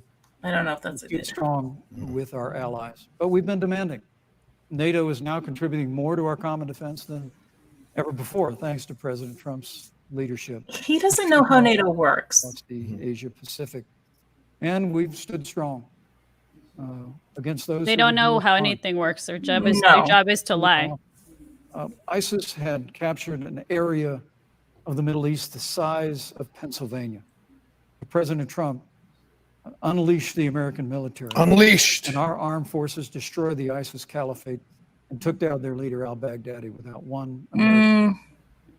Al-Baghdadi was responsible for the death of thousands. Yeah. But notably, Americans' hearts today are with the family of Kayla Mueller, her parents of which are here with us tonight in Salt Lake City. They should ask him about helping to create our own American Taliban here. Yeah. Responsible for Kayla Mueller's murder were brought to justice in the United States. They don't Father care. John was killed on the battlefield along with the other beetle. The reality is that when Joe Biden was vice president, we had an opportunity to save Kayla Mueller. It breaks my heart to reflect on it, but the military came into the Oval Office, presented a plan. They said they knew where Kayla was. Baghdadi had held her for 18 months. Wow. Here we go. Before they Yeah. killed her. This is the Benghazi argument. Anyway. Yeah. When Joe Biden was vice president, they hesitated for a month. And when armed forces finally went in, it was clear she'd been moved 2 days earlier. And her family says with a heart that broke the heart of every American that if President Donald Trump had been president, they'd move Kayla. She better bring up Trump Thank you, shitting on We that destroyed Gold the Star ISIS family. caliphate. And you talk about re-entering the Iran nuclear deal. I mean, the last administration transferred $1.8 billion to the leading state sponsor. Thank you, Vice President. I dislike Pence's answer, but attacking Obama and Biden on Middle East foreign policy, that's fair. I agree with Steve. Neither of them are running. Thank you, Vice President Pence. Well, Biden. Yeah, that's exactly it. Yeah. Well, it's Obama that's doing it. Exactly. President Donald Trump will Not never Biden. Thank you, Vice President. Yeah, but if Biden is saying he has foreign policy experience from work with Obama, then it's fair. Great length, because of course there are other topics we want to talk about. But I would like equal time. Yes, Thank you. please go ahead. First of all, to the Mueller family, I know about your daughter's case, and I'm so sorry. I'm so sorry. What happened to her is awful, and it should have never happened. And I know Joe feels the same way. And I know that President Obama feels the same way. But you mentioned Soleimani. Let's start there. So after the strike on Soleimani, there was a counter strike on our troops in Iraq. And they suffered serious brain injuries. And do you know what Donald Trump dismissed them as? Headaches. And this is about a pattern of Donald Trump's, where he has referred to our men who are serving in our military as suckers and losers. Donald Trump, who went to Arlington Cemetery and stood above the graves of our fallen heroes and said, what's in it for them? Because of course, he only thinks about what's in it for him. Let's take what he said about John McCain, a great American hero. And Donald Can we also talk about the bounties he won't address? deserved to be called a Gotcha. hero Right. It's a good because he was point, a Claudia. prisoner of war. Also, fact check, Trump takes credit for defeating ISIS, but he used the plan created by Obama. He did not unleash the U.S. military in Syria. He has, however, increased drone strikes in Yemen. Yes. Public reporting that Russia had bounties on the There it heads is. of American soldiers. And you know what a bounty is? It's somebody puts a price on your head and they will pay it if you are killed. And Donald Trump had talked at least 6 times to Vladimir Putin and never brought up the subject. Joe Biden would never do that. Thank Joe you. Biden would, but Joe Biden would hold Russia to account for any threat to our nation's security or to our troops who are sacrificing their lives for the sake of our democracy and our safety. Thank you, Senator Harris. This is such an important issue, but we have other important issues as well. And Susan, I want to make sure we have a chance I really have to talk to about. respond. No, you don't, I'm- because you had your chance. She That's the has- way it works. 15 Yeah. seconds, because Well, I got to we're have trying more to than keep. that. Look, Well, I'm sorry, Vice President, Look, but you've had more time than she's had so far. Slanders against President Donald Trump. Here we go. Men and women of our He's army. got to do this, or else Donald's going to remember. I'm Yeah. sorry, Vice My President son is a Pence. captain in the United Yes. States Marine Corps. My son-in-law is deployed in the United States Navy. I can assure all of you, with sons and daughters serving in our So military, how can you defend President him? Donald Trump not only respects but reveres. He went to the Oh, Trump University School of being a toady. yeah. Let Thank me you, also Vice President say Pence. the Vice The President American Pence, people you know, deserve, Susan, Captain the American Bone people deserve Spurs. to know. Yeah. Vice President Pence, I did not, excuse me, Susan, the I did American not people create deserve the to know rules for tonight. Joe Biden. Your and Trump- campaigns agreed to the rules for tonight's I- debate with the Commission on Presidential Debates. I'm here to enforce them, which involves moving from one topic to another. You giving tell him, time Susan. to both of Go you, right which is what I'm trying very hard to Go do. right ahead. So I want to go ahead. Oh, and thank you, Pence. which is an important one, as the last topic was, and that is the Such a good, calm liar he is. On Monday, the Senate Judiciary Committee is scheduled to open All that was hearings missing on was Amy Sweetheart Coney from Barrett's that. nomination to the Supreme Court. Senator Harris, Jesus. you'll be there as a member of the committee. Her confirmation would cement the court's conservative majority and make it likely open to more abortion restrictions, even to overturning the landmark Roe v. Wade He's not going ruling. to tell the truth here. Access to abortion would then be up to the states. Vice President Pence, you're the former governor of Indiana. If Roe v. Wade is overturned, what would you want Indiana to do? Would you want your home state to ban all abortions? Yeah, what do you think of women's rights? Thank you for the Yeah. question, but I'll use a little bit of my time to respond. Here we go. Very important. Of course. 'Cause he My doesn't mother You sass. know, Qasem Soleimani, the Iranian general, was responsible for the death of hundreds of American service members. When Uh-huh. the opportunity came, we saw him headed to Baghdad to kill more Americans. President Trump didn't hesitate, and Qasem Soleimani is gone. But you deserve to know that Joe Biden and Kamala Harris actually criticized the decision to take out Qasem Soleimani.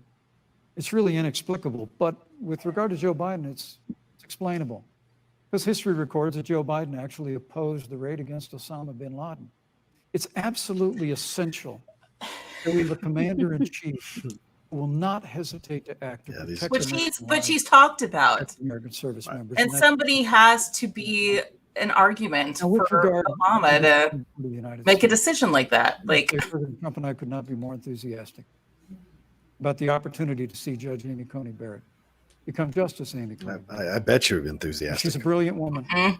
and she will bring a lifetime of experience and a sizable American family to the Supreme Court of the United States. And our hope is, in the what does that have to do with anything? seminar received with treatment from you and others, we hope she gets a fair hearing. And we particularly hope She that doesn't we have a fair nomination. Right.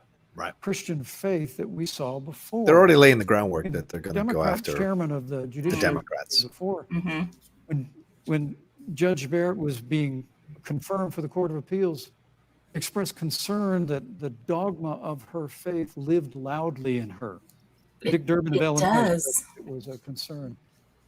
Senator, I know one of our judicial nominees you actually attacked because they were a member of the Catholic Knights of Columbus, just because the Knights of Columbus holds pro-life views and Thank you. pro-marriage views. Thank you, Vice President So Pence. Your my time hope is is that up. when the hearing takes place, Thank you, Vice President Pence. that Judge Amy Coney Barrett will be respected. Thank you, treated Vice In President. a respectfully. country supposedly founded on freedom of religion, they want to force the Senator religious Harris, you're views the on senator us. from and former That's what this woman is. 100%. Let me 100%. ask you a parallel In question. God we trust is on the money, to man. the Vice President. Hmm. If Which Roe is a v. new Wade thing. overturned. Yeah. That What was would you not the want case before. California to do? Correct. Would you want your home state to enact no restrictions on access to abortion? And you have 2 minutes uninterrupted. Thank you, Susan. First of all, Joe Biden and I are both people of faith, and it's insulting to suggest It is quite funny because they are both not anyone for their faith. And in fact, Christian Joe, people. if elected, will be only the second practicing Catholic as president of the United States. On the Yeah, and issue freedom of religion means you can be Catholic or any other, Joe and I are very or clear. I Christian thought we or voted Judah or Jewish or atheist. It doesn't mean everybody should be Christian. Yeah. Be Yeah. the next president of the United States. And, you know, before, when this conversation has come up, you know, it's been about election year or election time. We're literally in an election. Over 4 million people have voted. People are in the process of voting right now. And so Joe has been very clear, as the American people are. Let the American people fill that seat in the White House. You know, she's not answering the question either. Right. In the United States. Mhm. But to your point, Everyone wants to stay away from abortion. before us couldn't be more serious. point, Steve. There's the issue of choice, and I will always fight for a woman's right to make a decision about her own body. There we go. There we go. And not that of Donald Trump and the vice president, Michael Pence. But let's also look at what else is before the court. It's the Affordable Care Act. which comes up right away. Midst of a public health pandemic, when over 210,000 When are they seeing that? Like the week after the election? probably have what will be in the It's future really soon. Yeah. pre-existing condition because you contracted the virus. Donald Trump is in court right now trying to get rid of the Affordable Care Act. And I said it before, and it bears repeating. This means that there will be no more protections if they win for people with pre-existing conditions. This means that over 20 million people will lose your coverage. It means that if you're under the age of 26, you can't stay on your parents' coverage anymore. And here's the thing. The contrast couldn't be more clear. They're trying to get rid of the Affordable Care Act. Joe Biden is saying, let's expand coverage. Let's give you a choice of a public option or private coverage. Let's bring down premiums. Thank you, Senator Let's Harris. lower Medicare eligibility to 60. Thank you, Senator. That's true Harris. leadership. You know, you mentioned earlier, Vice President Pence, that the president was committed to maintaining protections for people with pre-existing conditions. But you do have this court case that you are supporting, your administration supporting, that would strike down the Affordable Care Act. The President Trump says that he's going to protect people with pre-existing conditions, but he has not explained how Exactly. to do that. And that was one of the toughest nuts to crack when they were passing the Affordable Care Act. So tell us specifically, how would your administration protect Americans with pre-existing conditions, access to affordable insurance? Yeah, any plan would be great. Just put it on the website. Any platform would be awesome. Thank you, Susan. Talk about it. Addressing your very first question. Oh, I couldn't be more proud to serve as vice president to a president who stands without apology for the same. He's answering 0 questions. Well, let's talk about abortion right now. I don't apologize for it. let's talk about This Trump's is another one of those cases abortions where the that he's cookies paid are for. buried. Yeah. Joe Let's Biden talk- and Kamala Harris support taxpayer funding of abortion all the way up to the moment of birth. Late-term abortion. They want to increase Oh my the gosh. Planned Parenthood of America. Yeah. Now, for our part, I would never presume how Judge Amy Coney Barrett would rule on the Supreme Court of the United States, but we'll continue to stand strong for the right to life. When you speak about the Supreme Court, though, I think the Stand American strong for the people right to deserve life, except those 212,000 You and Joe Americans that have Biden died. attacked the court. Except Amy Coney for the Barrett. Except lives. the actual I mean, there have been 29 vacancies human beings on the planet Earth in your country George Washington and Barack Obama. that you Presidents have say you nominated represent. Totally pro-life, having forced hysterectomies on women at the border. actually openly Yeah. advocating adding seats to the Supreme Court, which has had 9 seats for 150 years, if you don't get your way. This is a classic case of if you can't win by the rules, you're going to change the rules. Now, you've refused to Joe Biden has refused to answer the question. So I think the American people would really like to know if Judge Amy Coney Barrett is confirmed to the Supreme Court of the United States, are you and Joe Biden, if somehow you win this election, going to pack the Supreme Court to get your way? Yes, we all have our face. Through a little history lesson. Let's do that a little more. Yeah. In 1864. Well, I'd like you to answer the No, question. Mr. Well, Vice President, I'm please. speaking. I'm speaking. Mommy. Kamala. One of the, I think, political heroes, certainly of the president, I assume of you also, Mr. Vice President, is Abraham Lincoln. Mhm. Abraham Lincoln was up for re-election, and it was 27 days before the election, and a seat became open on the United States Supreme Court. Abraham Lincoln's party was in charge not only of the White House, but the Senate. But Honest Abe said, it's not the right thing to do. The American people deserve to make the decision about who will be the next president of the United States. And then that person can select who will serve for a lifetime on the highest court of our land. And so Joe and I are very clear. The American people are voting right now, and it should be their decision about who will serve on this most important body for a lifetime.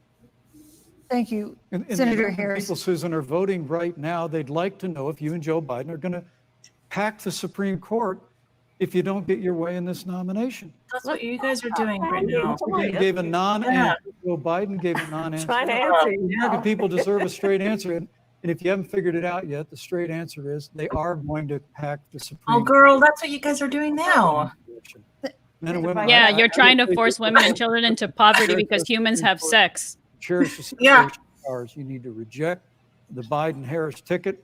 Come November the 3rd, re-elect President Donald Trump, and we'll stand by that separation of powers. And Okay. Yeah, let's talk about packing the court then. Mhm. Let's talk about the Please. fact. Yeah, I'm Yes. So the Trump-Pence administration has been, because I sit on the Senate Judiciary Committee, Susan, as you mentioned, and I've witnessed the appointments for lifetime appointments to the federal courts, district courts, courts of appeal. People who are purely ideological, people who have been reviewed by legal professional organizations and found to have been not competent, are substandard.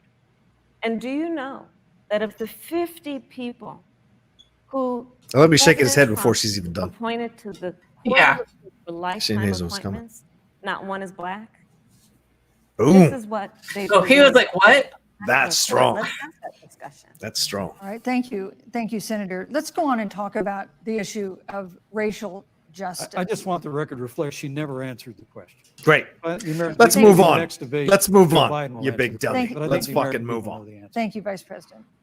See, now I'm yelling at the television. In Damn March, it. Breonna Taylor, 26-year-old emergency I wish George Carlin was moderating. police Oh. officers executing a search warrant in a narcotics investigation broke into her apartment. Oh, here we go. The police said they identified Mhm. themselves. Taylor's boyfriend said he didn't hear them do that. He used a gun registered to him to fire a shot, which wounded an officer. The officers then fired more than 20 rounds into the apartment. They say they were acting in self-defense. None of them have been indicted in connection with her death. Senator Harris, in the case of Breonna Taylor, was justice done? You have 2 minutes. I don't believe so. And I've talked with Breonna's mother, Tamika Palmer, and her family. And her family deserves justice. She was a beautiful young woman. She had as her life goal to become a nurse, and she wanted to become an EMT to first learn what's going on out on the street so she could then become a nurse and save lives. And her life was taken unjustifiably and tragically and violently. And it brings me to, the 8 minutes and 46 seconds that America witnessed, during which an American man was tortured and killed under the knee of an armed, uniformed police officer. And people around our country of every race, of every age, of every gender, perfect strangers to each other, marched shoulder to shoulder, arm in arm, fighting for us to finally achieve that ideal of equal justice under law. And I was a part of those peaceful protests. And I believe strongly that, first of all, we are never going to condone violence, but we always must fight for the values that we hold dear, including the fight to achieve our ideals. And that's why Joe Biden and I have said on this subject, look, and I'm a former career prosecutor. I know what I'm talking about. Bad cops are bad for good cops. We need reform of our policing in America and our criminal justice system, which is why Joe and I will immediately ban chokeholds and carotid holds. George Floyd would be alive today if we did that. We will require a national registry for police officers who break the law. We will, on the issue of criminal justice reform, get rid of private prisons and cash bail. And That's good. That's a really good thing. Yeah. We will expunge the records of those who No more prisons for profit. marijuana. Yes. This is time for leadership on a tragic issue. Senator Harris, of you're Now not- Pence is going to bring up defund the police. He's going to bring up rioting Yep. President Pence, let me pose the and same law and order. Even though most protests were peaceful. Was justice done? You have 2 minutes uninterrupted. Well, our But heart he breaks. can only repeat the same talking points, though. Yeah. I don't think he has any other information. Breonna Taylor has our sympathies. So if she can somehow, But I trust our justice system. A grand jury that refused the evidence. No, it wasn't And it really is presented to remarkable them. that as a former prosecutor, you would assume that an impaneled grand jury looking at all the evidence got it wrong. But you're entitled to your opinion, Senator. And with regard to He is George struggling Floyd, with this there's no answer. excuse My for what God. happened to How'd you George not know Floyd. this was coming? Justice will be served. But there's also no excuse for the rioting and looting. There it is. There it is. I mean, it really is astonishing. So much looting from your administration with our tax money. yeah. Just a few weeks ago, I stood at what used to be her salon, was burned to the ground by rioters and looters. And Flora is still trying to put her life back together. And I must tell you, this At least she has a life. How does Brianna? Does presumption she have a life? that you Exactly. hear consistently from Joe Biden and Kamala Harris, that America is systemically racist, and that, as Joe Biden said, that he believes that law enforcement has an implicit bias against minorities, is a great insult to the men It's and women who facts. serve in law enforcement. And I want everyone to know who puts on the uniform of law enforcement every day that President Trump and I stand with you. And it's remarkable Okay. that when Senator Tim Scott tried Thank to you, pass Reynaldo. the reform Thank bill, you.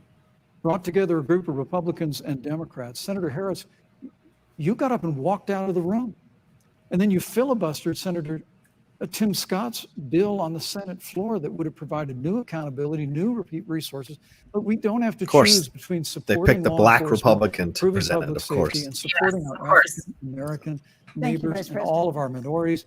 Under You President got to Trump's know when you're leadership, being used. always stand with There's law a fly in his hair. Yep, there's a fly on its hair. Thank you. Good call, ASG 1982. Unemployment, record Vice investments in President, Oh, that's education, terrible. the fight for school choice, all of them. Thank you, Vice I'd like to Senator Harris. I will not sit here and be lectured by the Vice President on what it means to enforce the laws of our country. I am the only one on this stage who was personally prosecuted. Everything from child sexual assault to homicide. Dude, that fly's got to go. This is I'm bad. the only one on this No, stage it's good. I hope there's more flies. taking advantage of America's They just film keep models. I'm the sticking. only one on this stage who prosecuted for-profit colleges for taking advantage of our veterans. And the This is so reality of this is that we are talking about an election in 27 days, where last week, the President of the United States took a debate stage in front of 70 million Americans and refused to condemn white supremacists. Not true, And not true. it wasn't like he didn't have a chance. He's shaking his head and it won't go And away. then he doubled down. And then he said, stand back. Whatever he puts in his hair killed the fly. No Yeah. doubt. And Yeah. this is a part of a pattern of Donald Trump's. He called Mexicans rapists and Did it go? criminals. Mhm. He instituted as his first act a Muslim ban. He, on the issue of Charlottesville, where people were peacefully. Man, I thought it was going to turn into a Cronenberg movie. Totally. It's too bad because this is a great answer she's There were giving. neo-Nazis Yeah. carrying tiki torches, shouting racial epithets, anti-Semitic, slurs. And Donald Trump, when asked about it, said there were fine people on both sides. This is who we have. You can't shake your head to that, dude. In America, you deserve better. Joe Biden will be a president who brings our country together Senator Harris, and recognizes the beauty in our diversity and the fact that we Senator all Harris, have so you. much more in common than what separates us. Vice President Pence, let me give you a minute to respond. Thank you, Susan. I appreciate Like that. a 2020, Reese. That's funny. You know, I think this is one of the things that makes people dislike the media so much in this country. The media. Oh, here we go. You selectively, Boogeyman. just like Senator Harris did, comments that President Trump and I and others on our side of the aisle make. I mean, Senator Harris conveniently omitted after the president made comments about people on either side of the debate over monuments, he condemned the KKK, neo-Nazis, and white supremacists. 7 days later, though, after the Your media got a hold of it. Condemn Yeah. neo-Nazis. Yep. He also told the Proud Boys to stand by. His mother and son-in-law are Jewish. This is a president who respects and cherishes all of the American people. That's But not you true. talk about having personally prosecuted. I'm glad you brought up your record, Senator. Thank you. Here we go. But I really need to make this point. When you were DA in San Francisco, when you left office, African Americans were 19 times more likely to be prosecuted for minor drug offenses than whites and Hispanics. When you were Attorney General of California, Thank you, you Vice President. increased the disproportionate incarceration of Thank you. blacks in California. Yeah. You did nothing on criminal justice reform in California. You didn't lift a finger to you. pass the First Step Back on Capitol Hill. I mean, the reality is your record Thank speaks you, for Vice itself. President President Pence. Trump and I have fought for criminal justice reform. Thank you, Vice President We fought for Pence. educational choice and opportunities for African Americans. All right, of you got to shut him down. We'll do it for Yeah. that. Thank you. You know, there is no more important issue than the final issue. that So we're going to weird. talk about Trump tonight. has Jewish grandchildren. That's what he said. That's why. I would like an It's like I have a black Let me friend. give you 30 Yeah, seconds. that's because the same because we're running argument. out of- I appreciate that. First of all, having served as the Attorney General of the state of California, the work that I did is a model of what our nation needs to do. 30 seconds. And Go, we will go, be go. able to do under a Joe Biden presidency. Our agenda includes what this administration has failed to do. It will be about not only instituting a ban on chokeholds and carotid holes. Thank you. Not only, Thank you, Senator. I would Yeah. like to go through, These are points that you made earlier in the hour, and I want to talk about the election itself before we have to. but I conclude want our to talk debate. about the connection between what Joe and I will do. And Yeah, my but you have 30 record, seconds. You know which you have 30 includes- seconds. Hit those I 30 was Yeah. seconds. the first statewide officer to institute a requirement that my agents would wear body cameras and keep them on full time. We were the first to initiate a requirement that there would be a training for law enforcement on implicit bias, because yes, Joe Biden and I recognize that implicit bias does exist, Mr. Vice President, contrary to what you may believe. We did the work of instituting reforms that were about investing in reentry. This Oh. is work that we have done and the work we will do going forward. And again, I will not be lectured by the Vice President on our record of what we have done in terms of law enforcement and keeping our communities safe and a commitment to reforming the criminal justice system of America. Thank you, Senator Harris. And I'd like to pose I'd like you to respond first to the question on our final topic, the election itself. President Trump has several times refused to commit himself to a peaceful transfer of power after the election. If your ticket wins and President Trump refuses to accept a peaceful transfer of power, what steps would you and Vice President Biden then take? What would happen next? You have 2 minutes. So I'll tell you, Joe and I are, I think, particularly proud of the coalition that we've built around our campaign. We probably have one of the broadest coalitions of folks that you've ever seen in a presidential race. Of course, we have the support of Democrats, but also independents and Republicans. In fact, 7 members of President George W. Bush's cabinet are supporting our ticket. We have the support of Colin Powell, Cindy McCain, John Kasich, over 500 generals, retired generals, and former national security experts and advisors are supporting our campaign. And I believe they are doing that because they know that Joe Biden has a deep, deep-seated commitment to fight for our democracy and to fight for the integrity of our democracy and to bring integrity back to the White House. And so we believe in the American people. We believe in our democracy. And here's what I'd like to say to everybody. Vote. Please vote. Vote early.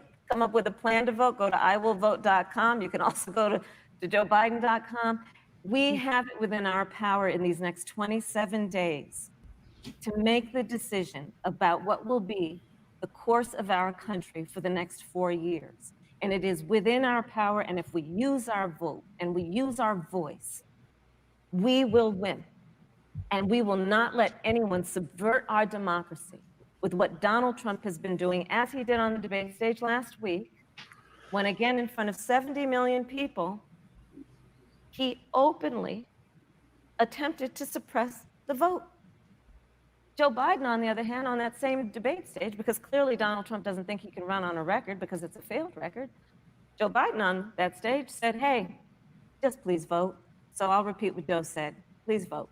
Thank you, Senator. Vice President Pence, President Trump has several times refused himself to a peaceful transfer of power. Shout out to the 400 watching with us. I know these things are not fun, so thank you for joining us.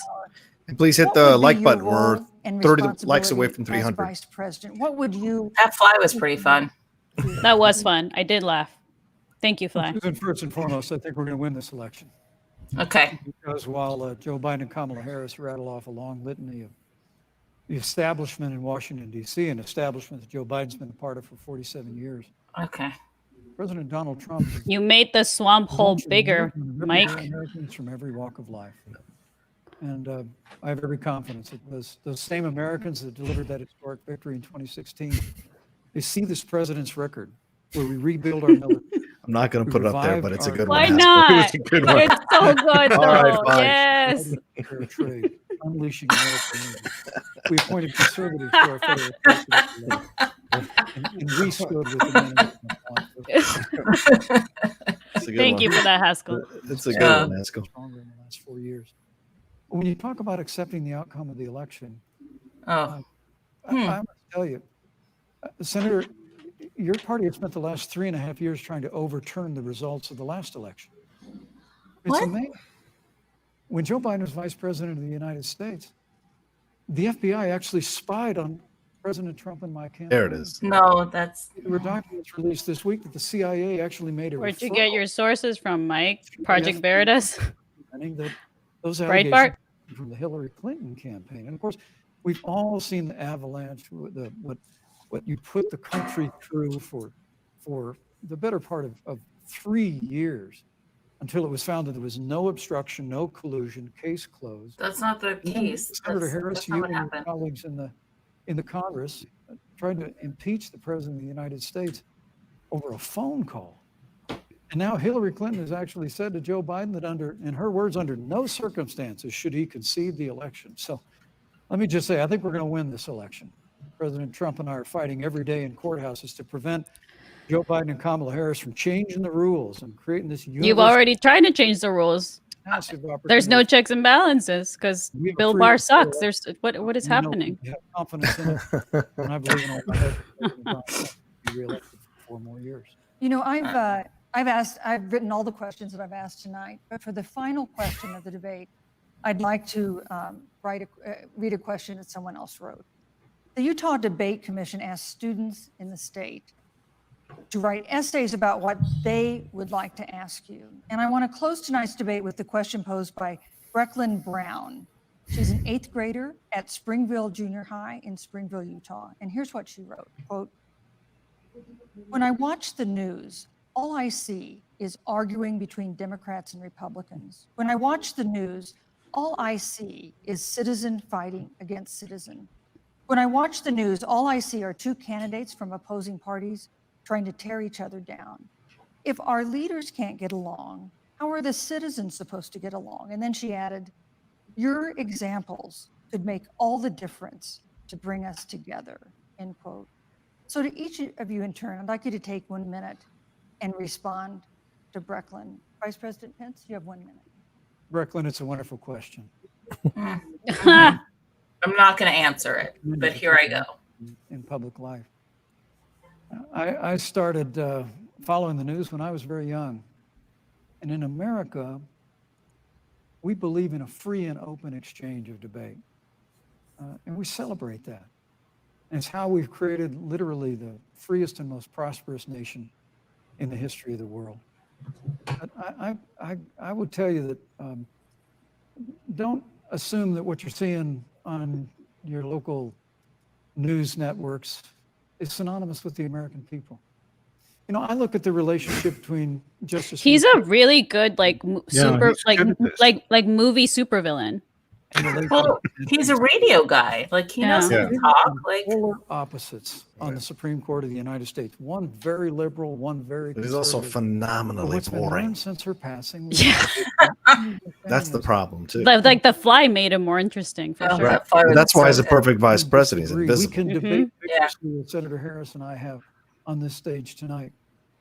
But when the debate is over, we come together as Americans.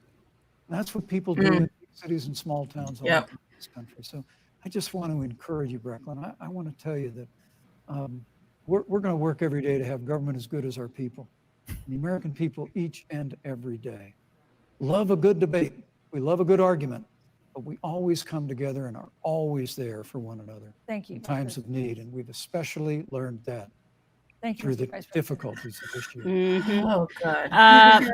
What would you say to Brecklin? First of all, I love hearing from our young leaders.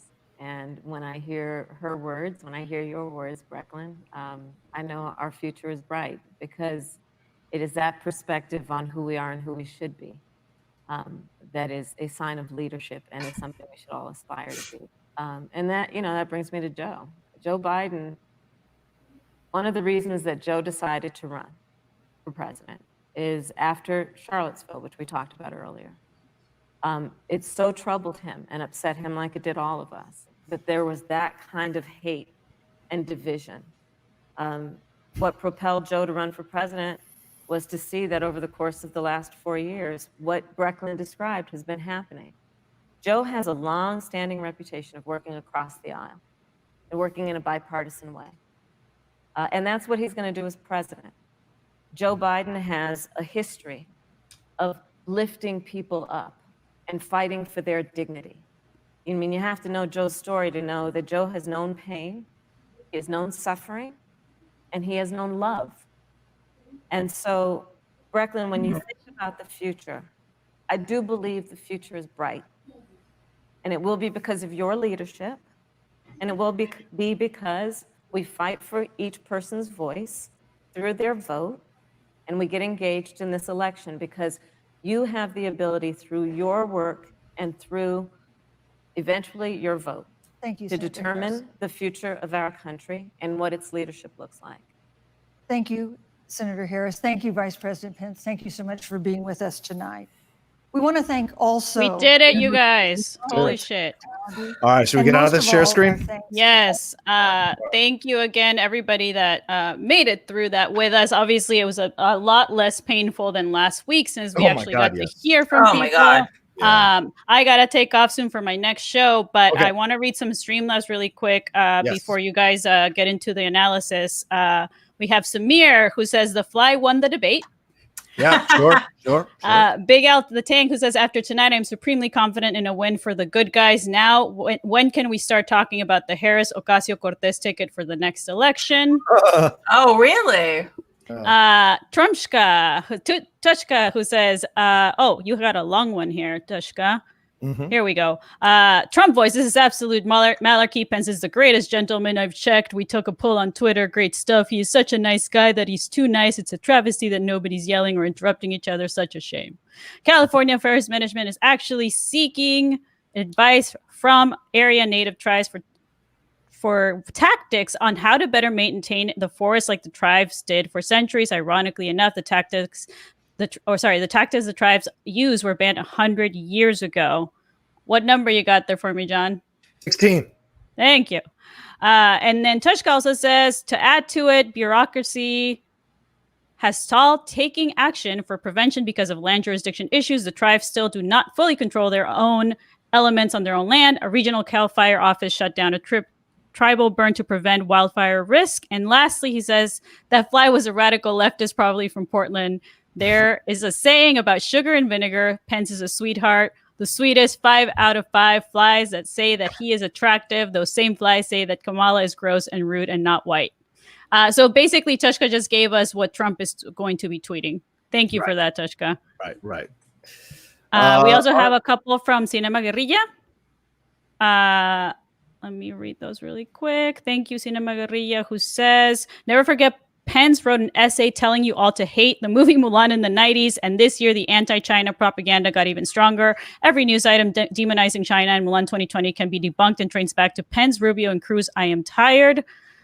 Funny how the countries that have most gotten demonized by the bipartisan mainstream American CIA-owned media, China, Cuba, Venezuela, Vietnam, have little to no cases and have helped each other. Maybe education and healthcare make some points. Yeah, for sure. Is that all of them, or do we have those last 3? Or I think those are all of them so far. Yeah. Okay. All right. There we go. All right. Those are all great. I'm in the Streamlabs now. If Dorina's got to step out, so we'll be reading them. Keep sending them in throughout. We're going to go in for, I guess we'll talk for another 30 minutes, 45 minutes, something like that, maybe longer, depending on people want to discuss and how long you guys want to be in here. But we'll definitely do a little post-debate conversation. Dorina, any things you want to say before you take off? Or can you stay for a few more minutes? I can stay for like 2 minutes. Okay. So, I mean, basically, You have 2 minutes. 2 minutes. 2 minutes, I have 20 seconds. The fly for sure won the debate. Look, it's exactly what I expected from both of them.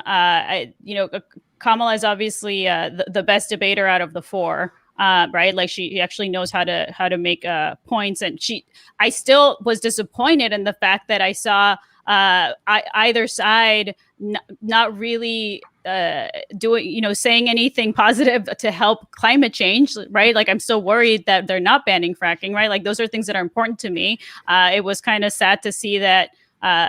Like Claudia said, I think Kamala was avoiding a little bit of the Green New Deal in order, because we don't know what they're actually going to do, right? Yeah. But it does worry me that I would like whoever is in power to make sure that our planet is in less danger than it is right now, because that really worries me. And if you ask any young person, that's basically what they're worried about the most, right? Old people aren't worried because they're going to die soon, right? But young people are.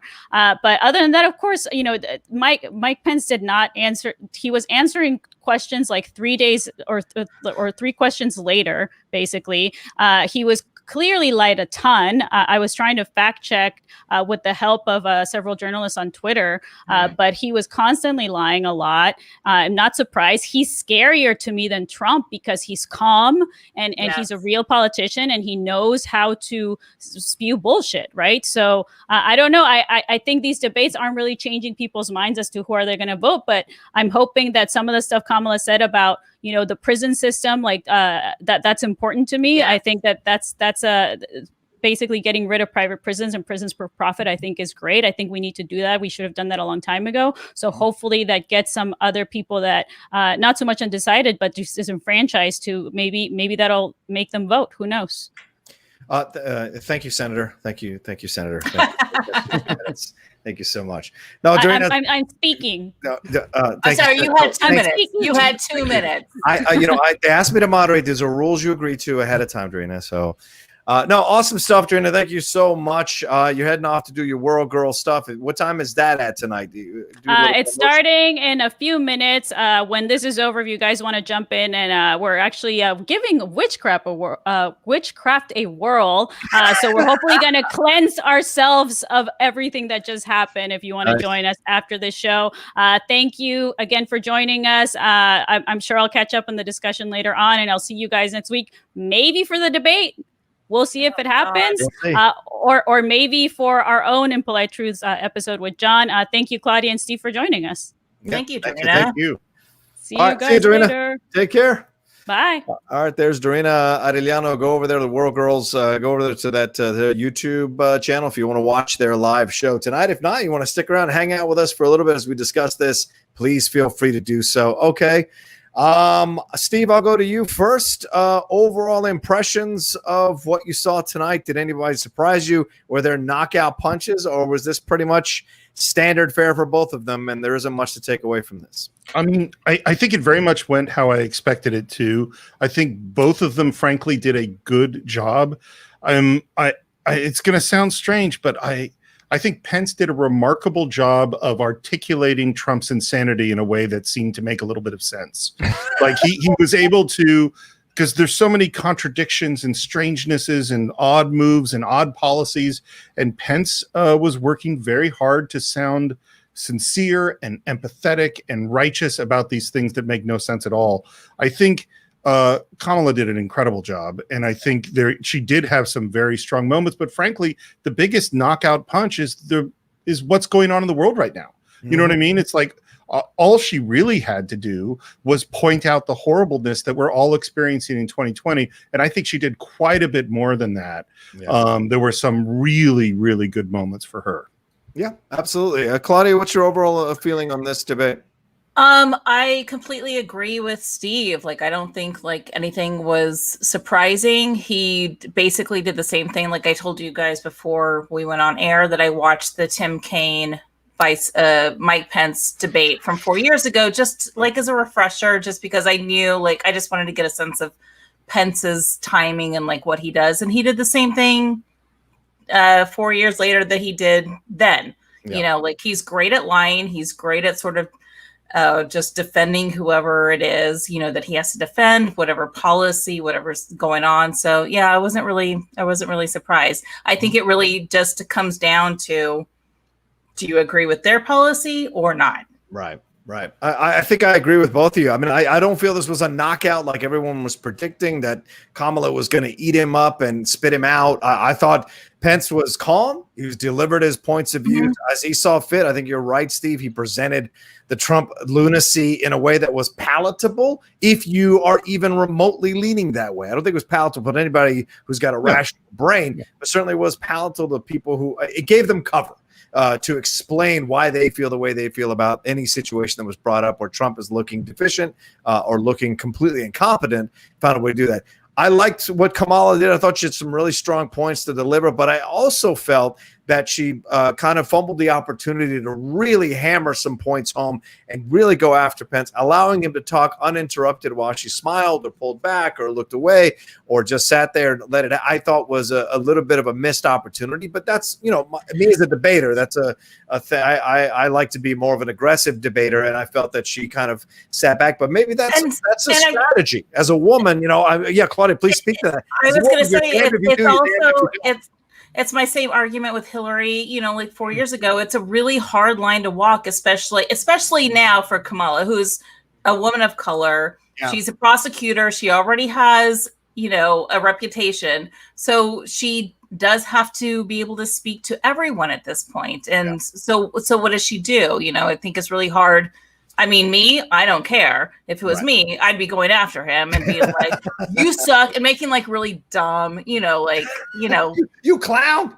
Yeah, I would totally be saying you clown and shit like that. But, you know, she has to be likable while still pushing the line. So I don't know. I mean, I think she did a pretty good job of that. I agree. And I think she won. I think she absolutely won this debate. What Pence did was win. I totally agree. I would have liked her to be a little more aggressive. I always want the Dems to be more aggressive. So, well, sorry, Steve. Real quick. I was just going to say. I mean, that's the problem with, you know, what she had to do, is that she's walking a tightrope of, you know, not being too liberal, not being too aggressive, not, you know, it's like there's so many things, so many boundaries for her performance, and yet I think that she did deliver some I would say she didn't deliver knockout punches, but she did deliver a lot of really good rights and lefts that were strong. I mean, I don't think there was the moment of just, you know, there wasn't one of those classic debate moments that people will put in the list. You know, there wasn't the "there you go again," there wasn't the "I knew Jack Kennedy," there wasn't the "no new," you know, "read my lips" or anything like that. But it was a good, solid performance from her. Yeah, I recently just watched an MMA fight with Holly Holm, and she basically owned this her opponent for 5 rounds and landed good blows, not knockout blows, but certainly blows that kept her on her toes, kept the opponent off of her, and she got the solid victory. This was a solid victory for Kamala, if unspectacular. Solid. So this is what we wanted to see last week, some form of a civil debate. We certainly got it. They both did go over time, just to be fair. Pence more than Kamala did. But in the end, they got their points across. And I think it's very clear. And anybody who's undecided after this, I don't know what you're waiting for. This is a very clear layout. Both sides laid out their policies really well. Don't you think so, Claudia? Absolutely.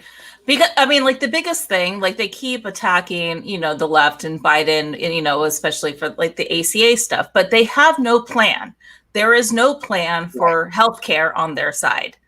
And that's just one example, of their incompetence, quite frankly. The whole COVID thing is just, that is a shit show. It is a genuine shit show. Yeah, absolutely. Steve, do you feel that we talked about it as it was going on, felt like there were some questions that were dodged here. What questions did you feel were dodged that were important, that showed worse on Pence or worse on Kamala?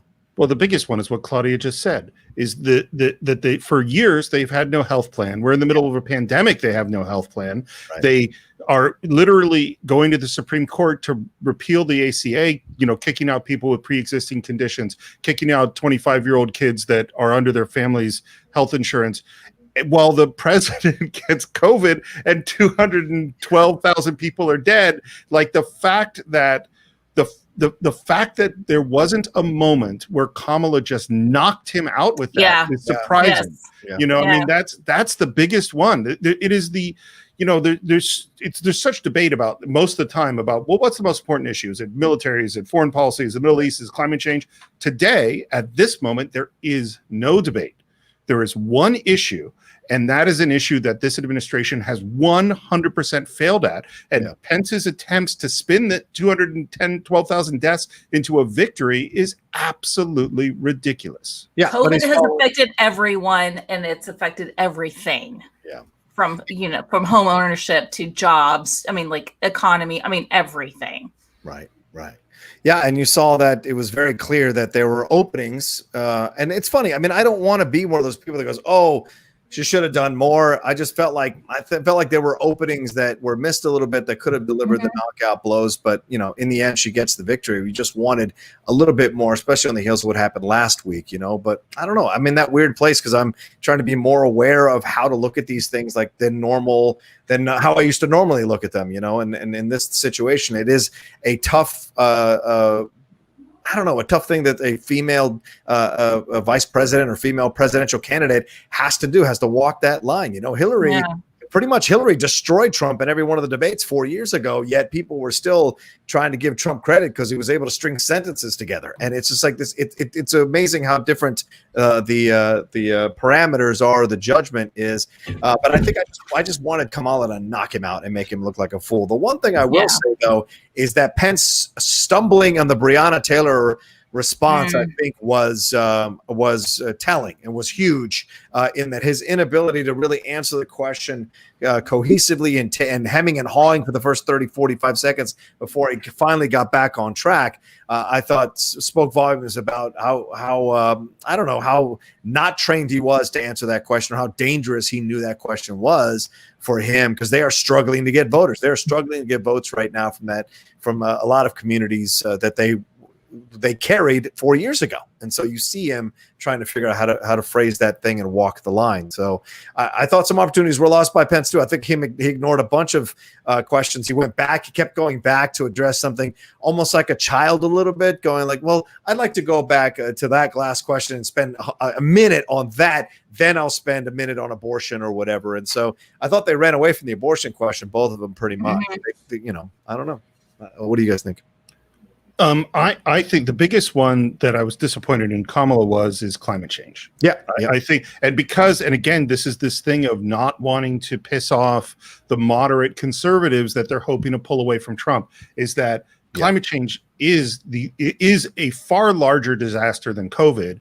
It is happening now. It's going to get worse. And the fact that it became a conversation about how much fracking is Joe Biden going to restrict, rather than, no, we are facing a worldwide crisis, or even like defending whether or not to be part of the Paris Climate Agreement. It's like, well, the only other countries that aren't in there is Turkey, and I think there's one other. Like the whole world actually has to find, and this again, it goes to what Kamala was saying about foreign policy being about relationships, is that's why we need relationships, is to solve this massive issue of climate change, and the only way to solve it is through international cooperation.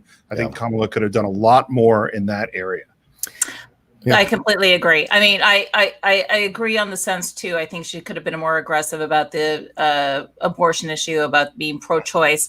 But she did get there eventually. But I agree with the climate. Like, again, like that's all I think about is my nieces and my nephew, like, and what they're going to have to deal with, that we're already dealing with. Like, we are seeing in real time how climate is affecting our planet.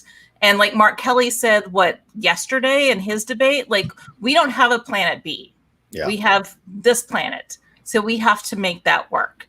Yeah. And the more aggressive they can be about that. And my hunch is that they're probably still in negotiations, and they're probably going to be able to be pushed towards the, Green New Deal, but they're just not being open about it. Yeah, I mean, that was brought up, that Susan Page brought up, the moderator, she brought it up. She said, this the Green New Deal is on the Biden-Harris website as a jumping off point. It's a construct to look at, a framework. Yeah. It's a blueprint possibly to take a look at. Not that they'll follow every direction, but it's something to take a look at, and then from there make decisions about what you want to do. And AOC tweeted about it, saying it's so funny. People have been lying about the Green New Deal, yet it's still a very popular thing that people are getting behind more and more every year. So I think Kamala missed a real possibility there to go forward and stress, yes, the Green New Deal is on our website. The reason is because it's a framework, and we're going to use that because there are some good things in it and some other things that we're exploring. It doesn't mean that we're going to 100% go with it. We just got to take a look at it, and we're keeping our minds open. And isn't that the best thing, to have your mind open rather than just being so strict and so like going forward and overturning regulations, environmental regulations that are causing more and more damage to the environment? That's a thing that could have been dinged a little harder, I feel like. So I also think being specific about the jobs that can be created, because that's what I was going to say. Right. Great point. I mean, the thing, one of the ways she could have hit back is that, Trump promises to bring back big coal. He's completely failed to do that. Yeah. There's the coal mines, particularly because of automation, all the coal miners, even if the mines are running, they weren't able to come back. And there have been more jobs created in the alternative energy sector, in wind, in solar, than were created at all in coal, even under Trump. And so this is like, if you want to talk about jobs, if you want to talk about the economy, clean energy is the way to get it. Yeah. Yep. Yeah. We got a super chat that came in. I want to get your thoughts on this real quick. Eric Stevenson says, great show tonight, you guys. The only thing people are going to remember from this debate is the fly. But Kamala won. I think Trump/Pence needed to win new voters, and he failed at that tonight. Yeah, do you think? I agree. Do you think he failed at that? He just kind of hit the medium of what he was, or the middle of what he was supposed to do, but not much higher than that. That small group of independent voters that undecided voters that we're talking about, like, who knows what's going to sway them? Right. And to me, it's like, if you didn't get swayed by the president getting COVID and then saying like, we're not going to have a new stimulus package, if you didn't get swayed by that, I can't imagine anything in this debate except possibly the fly is going to change your mind. Yeah, Claudia, what do you think of this one? I mean, I don't even know what to say. I mean, like, I could go back, 4 years ago when he announced his candidacy, and then he's like, Mexico doesn't send us their best. They send us our rapists and their murderers and then this and this. And then he made fun of people with disabilities. And I mean, like, the list goes on and on. He said, grab him by the pussy. Yeah. And like, I moved on her like a bitch. Like, there's all these things, like the family values. They've stood by this guy every single step of the way. So I don't know. Yeah, we've seen it very clearly. Yeah, I don't think he wanted new voters tonight. Like I said earlier, I think he just provided cover for the voters that are already there who are going to go for Trump. Yeah. And so all he did was the absolute minimum he could do. That's what I was trying to say. The absolute minimum he could do to maybe it was 16 points going into this. Maybe now it's 12. Or maybe now it's back to 11 or 10 if he did any kind of damage control for the debacle that Trump pulled last week. But isn't that a shame? Isn't that always how it is for this guy in this entire life? There's always someone else who's more rational, more logical, more human that's cleaning up this a-hole's messes constantly from the beginning of his life to whatever's left of it now. He's been the same thing. Pence essentially was the custodial engineer of Trump's trash from last week. Well, I think if there's any lesson to be taken from the last 4 years, and there's probably a lot of them, is that the world that we exist in is actually very different from what I thought it was. Because Trump over and over and over again has done things which all of us would have said, like, well, that's it. Well, that's it. Okay, well, that's really it. And yet it wasn't it, because there is a huge swath of the American people who digs him. Yeah. And they dig him regardless of what he does. And there were people cheering him on in his little ride around from the Secret Service because they love this guy. And so, for better or for worse, and of course it is much, much worse, the Republican Party is Donald Trump right now. Mike Pence has nothing to do with whether or not this guy gets reelected. Kamala does have something to do with whether or not Biden gets elected. But Mike Pence is completely unimportant. If you love Trump, you love Trump. Pence isn't going to change that at all. Yeah. And for people of color who are on the fence about this, and I'm speaking for people who are Latino and Hispanic, like people in my community, let me just remind you, like back in the day, I mean, like Trump has never been a great guy. Like he's the guy that took out full page ads to murder children he thought raped somebody. So the Central Park 5, that was a lie, he made like a big deal about it. He was willing to put these 13, 14, 15-year-old kids, send them to their death because of his racism. Yeah. Some real quick tweets from people. Mike Burbaglia, I hope I said that right, said the fly now has COVID. Full frontal Samantha B tweeted the fly on Pence's head just tested positive for COVID. That fly is going to basically all COVID jokes going on right now, trying to get the best one. Let's bring in some people live here to see what their thoughts are. Chadwick Webb has been waiting to talk to us. Chadwick, what's going on, man? How are you doing, guys? Hi, Chadwick. Hey, Chadwick. Hi. It seems like I'm always first now. Well, it's alphabetical, Chad. So in our hearts, you are. Hell yeah. See. Yeah, that was interesting. I mean, it was better in format than the last one, but it was worse. Well, it was worse in that, like, Trump is one to not really say anything, just lash out. But Pence, that dude's just like evil incarnate for me. Like, I even with him, I mean, we can talk about the races in Indiana, like starting there. Like he's not had a great track record, ever. So yeah, I mean, he's also been in politics as long as he's been making fun of Joe Biden the entire time. So it's like, okay, dude. Well, I'm happy to say for the record that I'm opposed to evil incarnate. I'm against it. Dude thinks he can and wants to cure gay people. So there's that too. Yeah, I'm surprised that didn't get brought up. I'm surprised that she didn't go, you're talking about respecting the rights of people's bodies or whatever he was trying to say about abortion.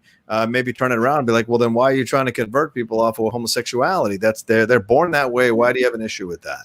There could have been dings here, I think, and maybe didn't feel that she needed to cross that kind of line with him for sure. All right, any other thoughts on this one, Chadwick? I just think like the Republican Party, like, if it ever was like bipartisan and like good, those days are gone. And, if anything, I think we just need the blue wave to come in and, hopefully maybe try to sway them back a little bit. Maybe if you guys were talking about like it not being super, super, super left right away, right? Where like, all they're talking about is crazy radicals. It's like, they haven't seen radical. Like none of this is radical at all. And so it's, you know, once we get like AOC and people like that in there, then that's when it starts to get really radical. But you know, here, yeah.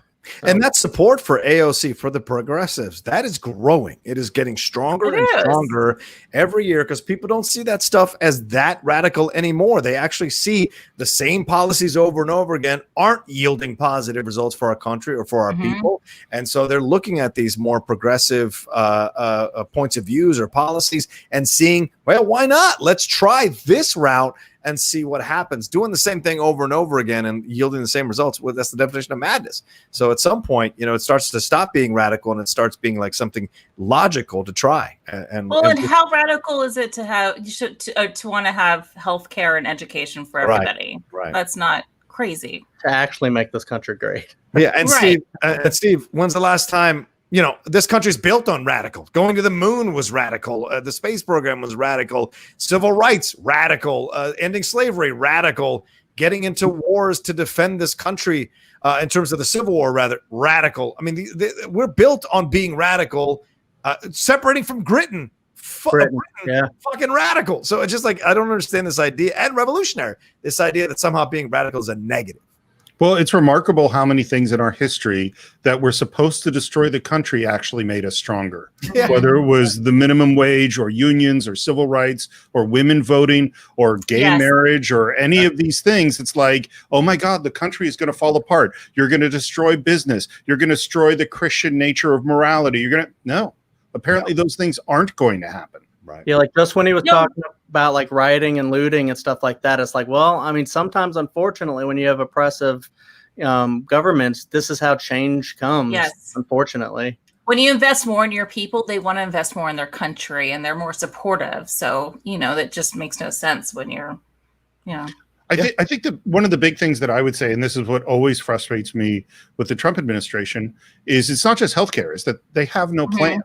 They have no plan. They have talking points. They have emotional things to say. Like screaming law and order repeatedly is not actually do anything for law and order. Yeah, you know what I mean? Like you're not saying, well, what are you going to do? Like the one thing that he points to as the brilliant thing he did to stop COVID was something he did back in February. Yeah. You know, it's like, you know, well, what are you doing now? Let's say that he is 100% right that was the greatest choice in the world and it saved tons of lives. Okay, what are you doing now? By the way, it wasn't a thing that saved hundreds of thousands of lives. Be real clear. Right. Yeah. It's like articulate a plan. Yeah. That's what I would like to hear. Absolutely. All right. Thanks, Chad, man. It's good to see you, brother. Thanks for doing this, guys. This was a lot of fun. Thank you, man. Thanks for watching. It's our pleasure. Nice to see you, Chadwick. All right, let's bring in Sean. Sean's been waiting to talk to us as well. Sean Barrett. So, Sean, what's going on, man? How you feeling? A little disappointed in this debate, to be honest. All right. I don't know what anyone could say, like who won really this debate. No one really won, to be honest. I think this was a debate to play it safe and to play prevent defense, in my opinion. So Pence did all he could to maintain the base, and Kamala did all she could to protect the lead that they had, not to extend it, just to protect it. So she did nothing to excite the fan base. So we're pretty much voting against Trump, not for Biden. So the same way, like how Trump's not going to, Biden's not going to win the elections, Trump's going to lose it. The same way in 2016, Trump didn't win, Hillary lost. And that's exactly how I feel now. Nothing has changed. Okay. Guys?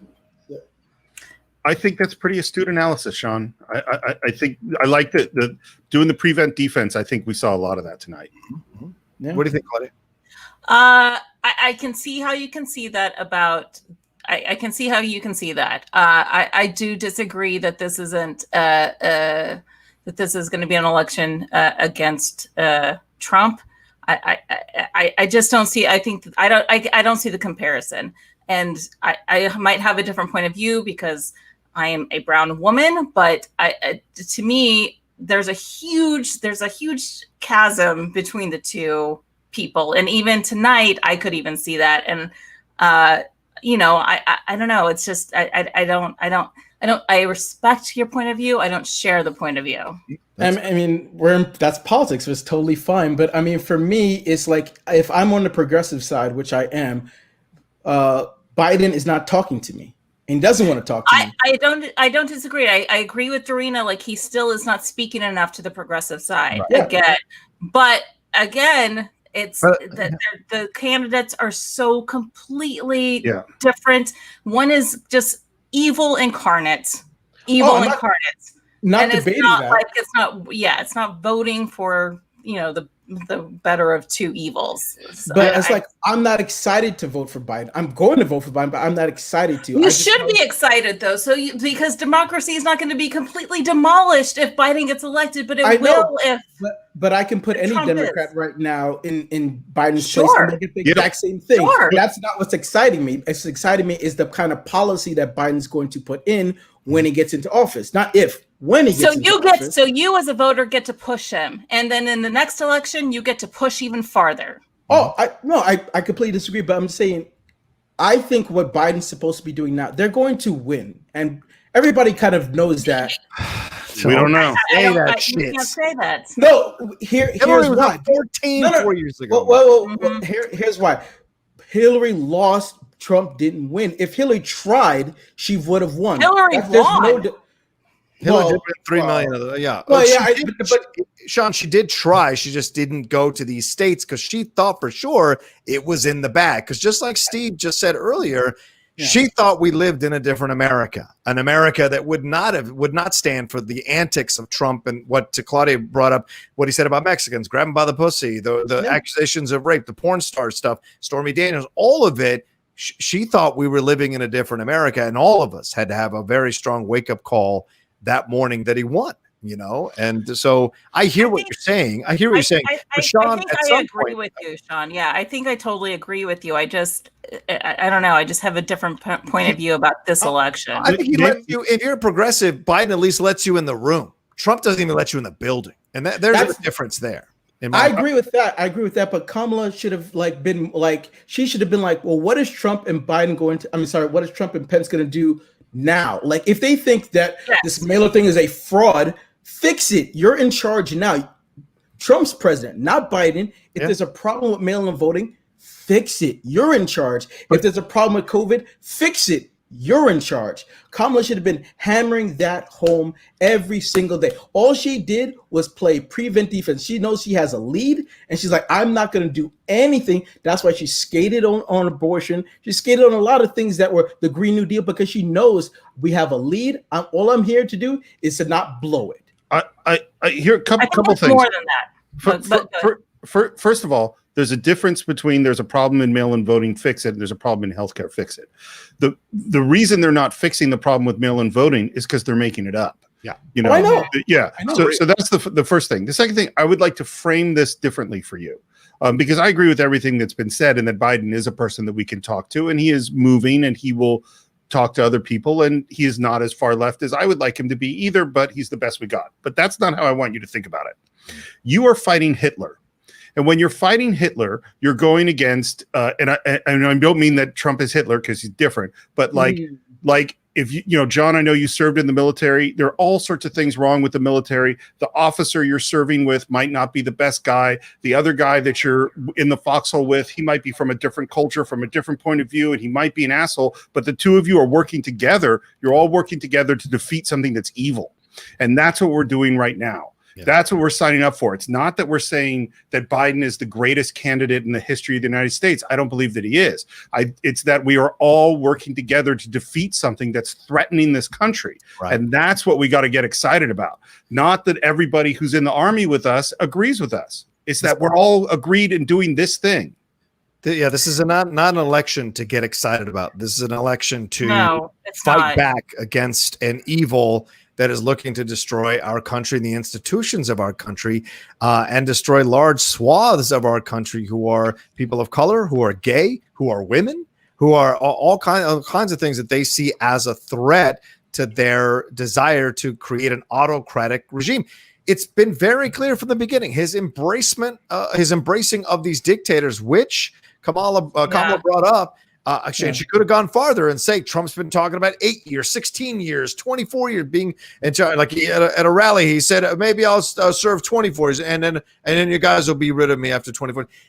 He's not lying. He's not fucking lying. It's not a joke. It's not rhetoric. It's not fun things they got to cheer. He really wants to do that. And so those are those things that you're fighting. So this desire, and look, I'm not trying to be mean here, but like this desire that I need to be excited.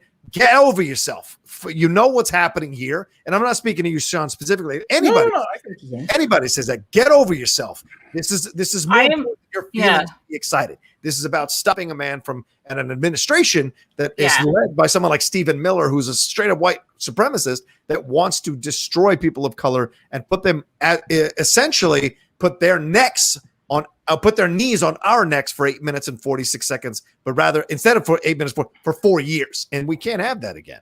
And I'm assuming, Sean, that you're much younger than I am, and so I trust that your generation is going to lead us and move us in the right direction. But I am worried for you as a Black man. I'm worried for me as a Mexican woman about what Trump can do in the next 4 years. Yeah. But I think fundamentally we agree, and I agree that Kamala should have probably pushed more tonight. But it's a fine line again. But I don't know. I just want us to all be alive in 4 years. I just want us to be alive in 4 years. And like I'm happy for Kamala. I'm happy for Joe. But for me, it's just like Trump and Pence are just asking to be punched in the face and be destroyed, and then the Democrats are just letting him loose instead of beating him. And that's the thing that frustrates me the most. You can completely destroy him. Like Trump getting COVID. Why didn't Kamala say, well, Trump got this kind of coverage when he has COVID? What are you going to get if you get COVID? Nothing. Trump has all this money. What if he paid $750 in taxes? How much did you pay in taxes? Yes. Why isn't she pushing those kind of things where she's trying to build up exactly who he is instead of just kind of like, I guess she jabbed a little bit. She did. She jabbed a little bit, which was fine, but she could have easily knocked him out completely. And she didn't do it. And I don't see them doing it all because they know that even as long as they try, and the thing is, Hillary didn't really try. She just thought like, look, you're going to vote for this buffoon? And they did.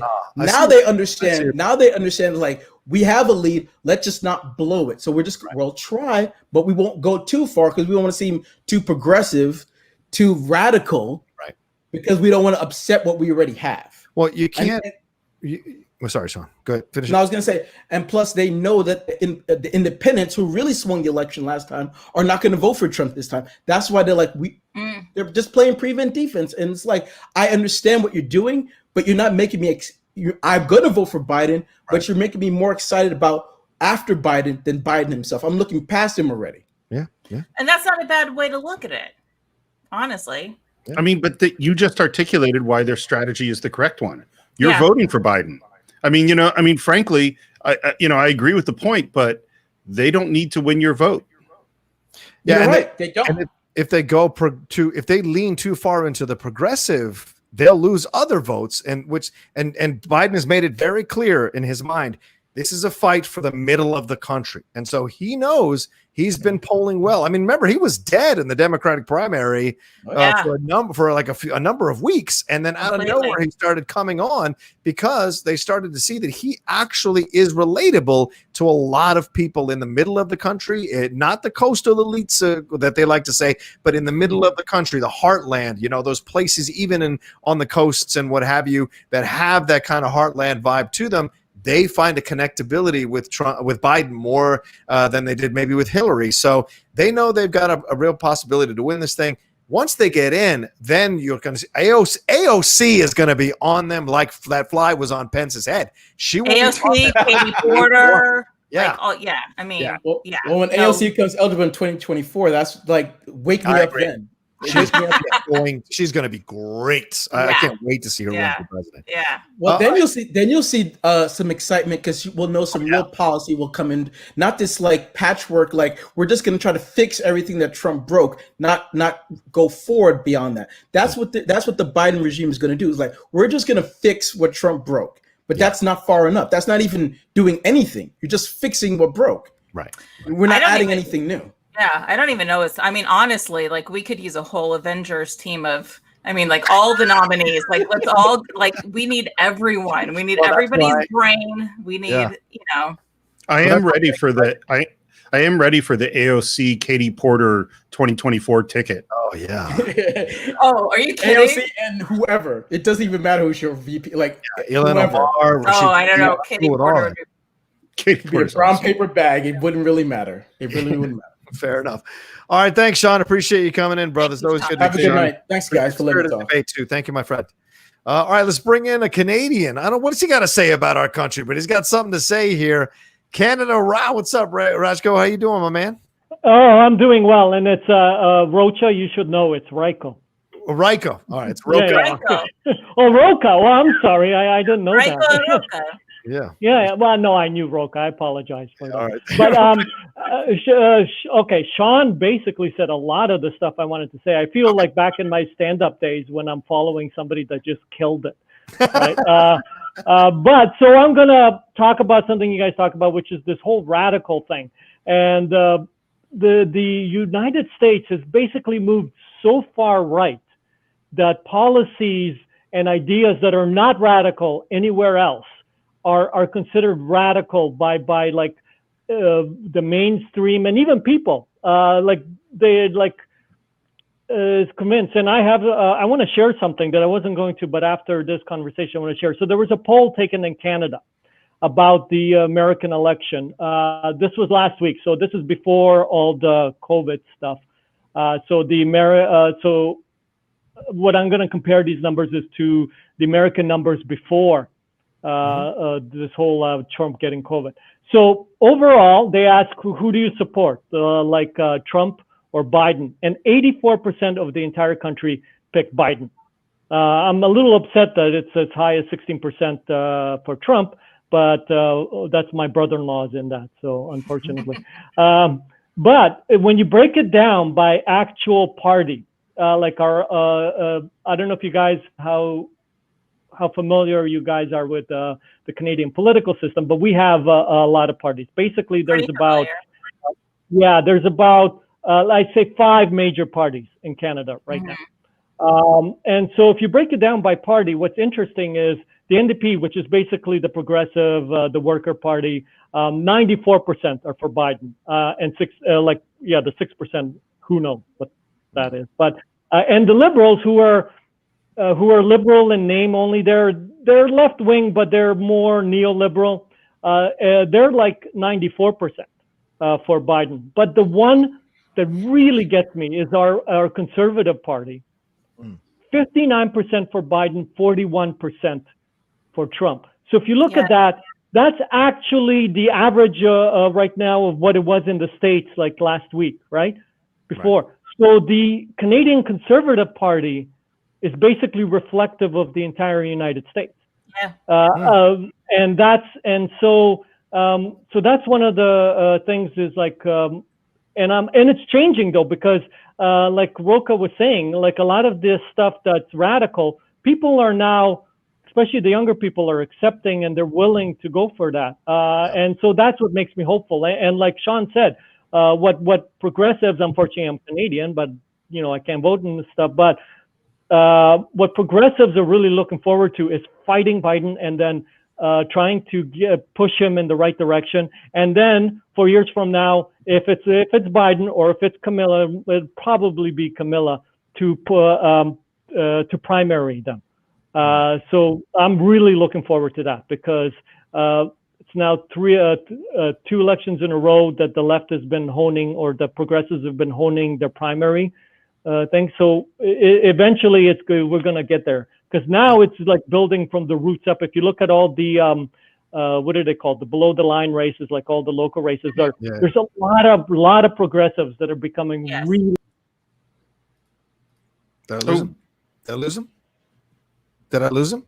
He jumped off? I don't see him. Yeah. Oh, okay. I guess he must have we went too far and they took him down in Canada.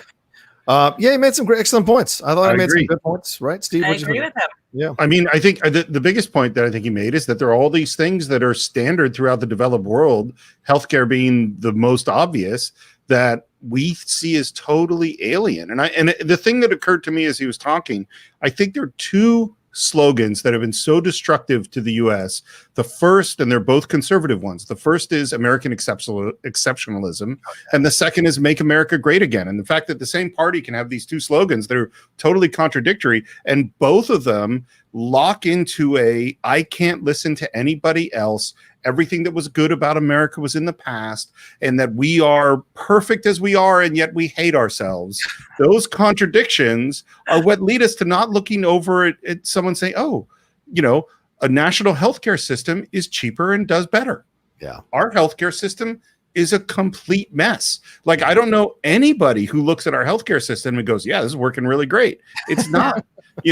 Like, we can actually look around at the world and see what other people are doing and go like, oh, I like that thing. I don't like that thing. That thing's really smart. And we could get better, but we don't do that. Yeah. Yeah. Claudia, what do you think?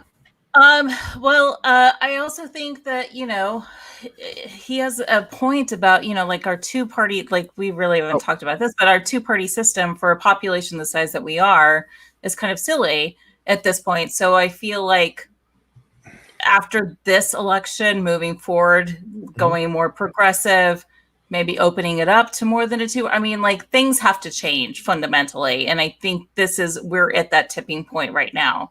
So I hopefully we will see major change after this. Yeah. Well, and who's the biggest person responsible for that, I think, is Donald Trump. Yeah. Because he has destroyed the Republican Party. Whether he wins or loses, and I certainly hope he loses, I don't see how the Republican Party survives.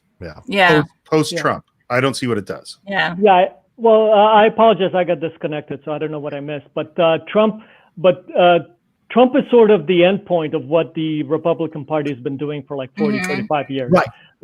They created this monster. Yes. Yeah. I mean, he took over, but it's the last 40 years is what allowed him to take over. Yeah. Right. A whole bunch of things happened in the 70s to allow this. One of them was the Republican Party taking on the Southern strategy. Right. That's the biggest thing. Yeah, biggest thing. And then the Supreme Court decisions. The other big one is in the, I believe, 76 and 78, and I can't remember the names of it. I should have looked that up, but it's the one where they started allowing corporate money into elections. Right? Yeah. Citizens United. Citizens United blew that open. Yeah. But it started in the 70s, like 76 and 78 are the two decisions. And those three things is what's basically gotten the United States to where it is now. Yep. But I mean, looking at it, it's bleak right now, but honestly, I'm hopeful. Like it's bizarre. I haven't been in the last, because Obama was such a huge disappointment to progressives, because he ran as a progressive, but he ruled as a neoliberal, right? And so that's why. But now we see that there is a progressive wing that's fighting. But at the end of the day, you can't just get in there and start ramming through progressive policies either, right? Because you're essentially turning into another version of Trump just because you agree with that person. Yeah, that's not how law works. Also, no. Well, and I don't know how they do it in Canada, pal, but we don't do that here. I actually don't think. All right. Rocha, wait. I apologize. I wore the wrong shirt. I wore the corruption shirt. Why'd you wear that terrible shirt? I'm so sorry. I didn't know that. It makes sense. You look like Adam Collins' dad. I actually have an extra one. Anybody want an extra one? Speaking of Trump, Go ahead, Steve. Sorry, Rocha. You cut you off with Schmodown talk. Sorry. Go ahead. I was just going to say, I actually don't think that Obama really ran as a progressive. I think he ran, his whole thing was there's no blue America, there's no red America, and I'm going to reach across the aisle. And I think one of his big failures was how that strategy really didn't work. Yeah. Is that he was not experienced enough or prepared enough to really negotiate, and you had an obstinate Republican Party who his whole let's work together thing for the first 2.5 years of his presidency just failed. And then there was the huge, sweep of the Republican Party in 2010, and then he's playing catch up. Right. Do you think they believe? Do you think they believe, because they said a bunch of times that the fever is going to break, right, with the Republican? Do you think they actually believe that? Do you think that's what their downfall was, that they actually believe that the Republicans are going to come around? Once again, it's this idea, and this is what Democrats, I think, fall into this trap of like, oh, the country's better than what it's shown us. The country, Norman Rockwell, bullshit. It's not. The country is tough and hard because just to eke out a living in this country is tough. It's a hard scrabble living sometimes. So they're harder edged. This idea that we're all kumbayaing around a fucking tree like it's Avatar is bullshit. We've got to appeal to people who want to fight and scratch and claw to live in this country and live in this world. A lot of people feel that way, and even more so over the last 30 to 40 years of these economic policies. People are now working 2 to 3 jobs just to survive. Both parents. And that's the horrible truth of it. So you got to appeal to that and play to that. And I think a lot of people ignore the racism, they ignore the sexism, they ignore the blatant misogyny, because in their minds they go, well, is he putting more money in my pocket? Sadly, that's all I fucking care about because I'm trying to live. And they've created with their policies that environment that people don't care about, that social bullshit. They care about putting money in their pocket by putting those policies in that hurt the middle class, that hurt the lower classes, that force them to be dependent on jobs just to stay alive, and not focusing on this other stuff, even though they should. And we used to in this country a lot more strongly than we do now, unfortunately. Well, yeah, the Democratic Party used to be, like, in terms of fighting, used to be like the Republicans. They fought. Like, if you look at the 70s, the 70s, 60s, and now Sean, I think, kind of said this, the mainstream Republican Party right now, Democratic Party, doesn't fight. It's too soft. They don't. They jab at best. Yeah. And that's why I'm going to run. It's time to put some. Oh my God, Rocha, the outlaw our policies may not.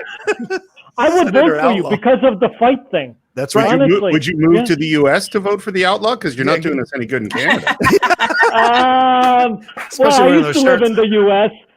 Where is it? San Diego? Is that where I have to go? That's right, buddy boy. I like San Diego. Okay, I'll go. Yeah, come move in. We got an extra room for you. I think we have a lot.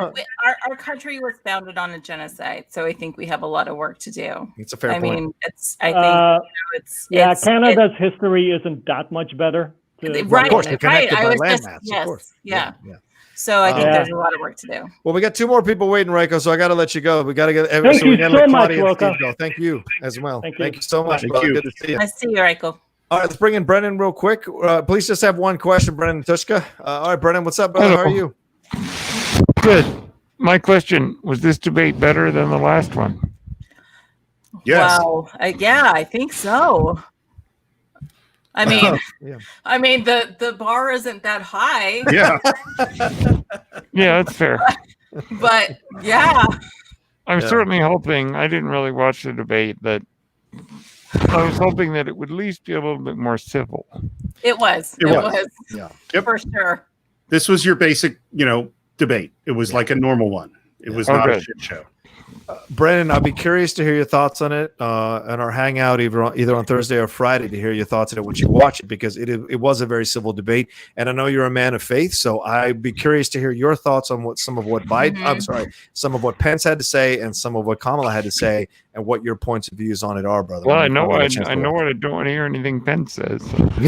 Well, you don't. That's fair. No. That's fair. Yeah, that's all I got. Okay. Well, it's good to see you, man. Thanks for stopping in, brother, man. Thank you, guys. Nice to see you. All right, our last one here is Tushka and Tushka. You better keep it civil, man. None of that stupid comments about the franchises and Spider-Man. All right, here he is. There he is. Wow.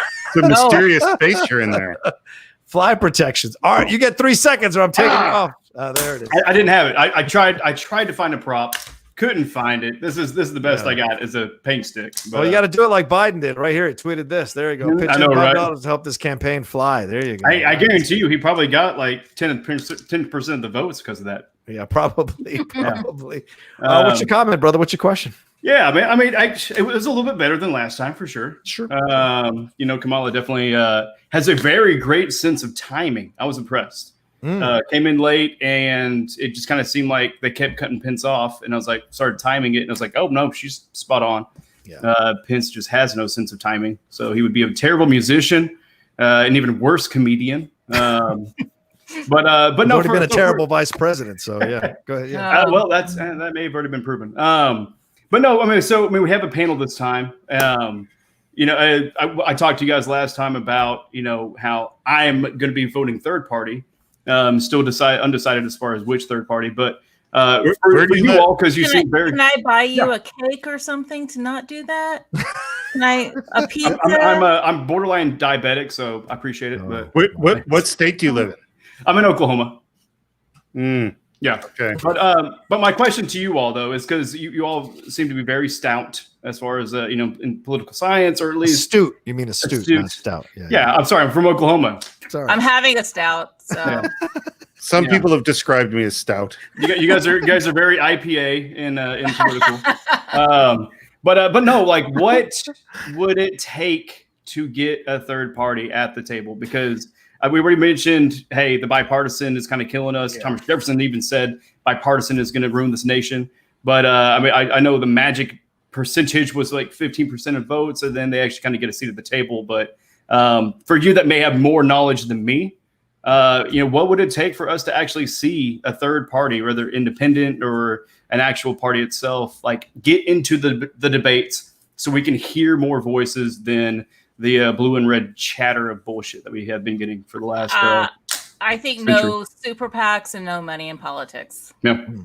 That's a big step. I mean, the thing is, it's not about getting them into the debates. There have been third parties. There's Anderson in 1980. There's what's his name? Ross Perot. Can I finish? I mean, and they just end up being spoilers, you know. Yeah. So I think right now is maybe, if you'd asked this question 5 years ago, I would say it's never going to happen.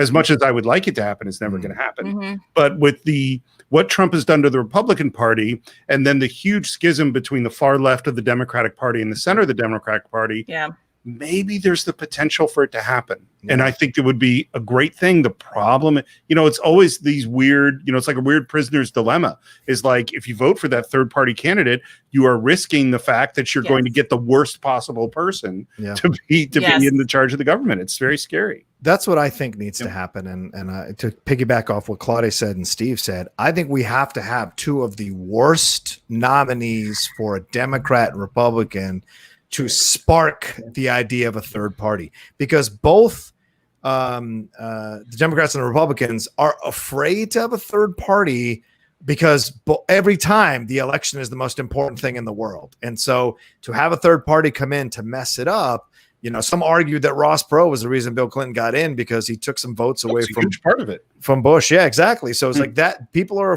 both parties are afraid. And even last election, I forget who the lady who was the Green Party. Jill Stein. They accused her of taking votes away from Hillary in certain states that could have swung the election in Hillary's direction. So both parties are super afraid of a third party coming in, because it takes votes away. So it would have to take the American people in an organic moment pushing for a third party and for the right party to be already formed, to have a candidate ready to go, to jump into the situation and force themselves into the conversation against a terrible nominee in the Democratic side and a terrible nominee in the Republican side. And then we've established a foundation.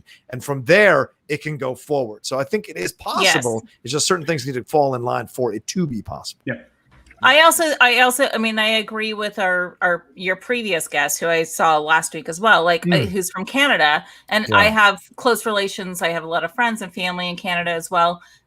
We can do with more than just three parties also. Yeah. Like, we have a huge population. Like, to say that two parties would represent all of us, that's crazy to me. So hopefully this moment will propel us into the next. Yeah, and think about it. We're what? How old are we as a country? Like 200 something years or whatever? Yeah. Yeah, 244 years old. We're still. I mean, for white people, Yeah. Well, yeah. Right. Fair point. Well, not all white people are on here there, Tushka. But like the idea is, yes, the country itself, right? Whatever it was before, you can obviously claim that. But the country itself is 200. We're still toddlers in the terms of the amount of time certain countries have been around. So the idea of having multiple parties is something I think that down the road in 100 years, 200 years will be the norm. Having multiple parties as we progress as a nation. Because Claudia, you make a great point. There's so many people here. There are so many points of view, so many thoughts. I think that's going to naturally form people pulling away from the standard two-party system and being moved over. But it'll take incredible candidates coming in for both. Yes. So we'll see. And I believe we had incredible candidates. I just don't think that they ever got their voice. And that's where I do believe, because corporations and big money and tax and all that. Because we had 100 plus actual candidates that we could vote for. But I know for me here in Oklahoma, we only get the three. Right. We get the Republican, the Democrat, and then whatever the third party is that gets the most votes. And we don't actually have a write-in, which that's where voter reform we need across the board to begin with. So then we could spread out that votes. And I do agree, this is a crucial time. And Trump, definitely feels, quite a bit like, Adolf. But at the same time, I really do believe that they are digging themselves a hole and that Biden will win ultimately. But that's where I feel like that, my vote going to a third party is going to help maybe bring about that next change or that evolution within that. But thank you all. Thank you. Good to see you. Thank you so much. All right.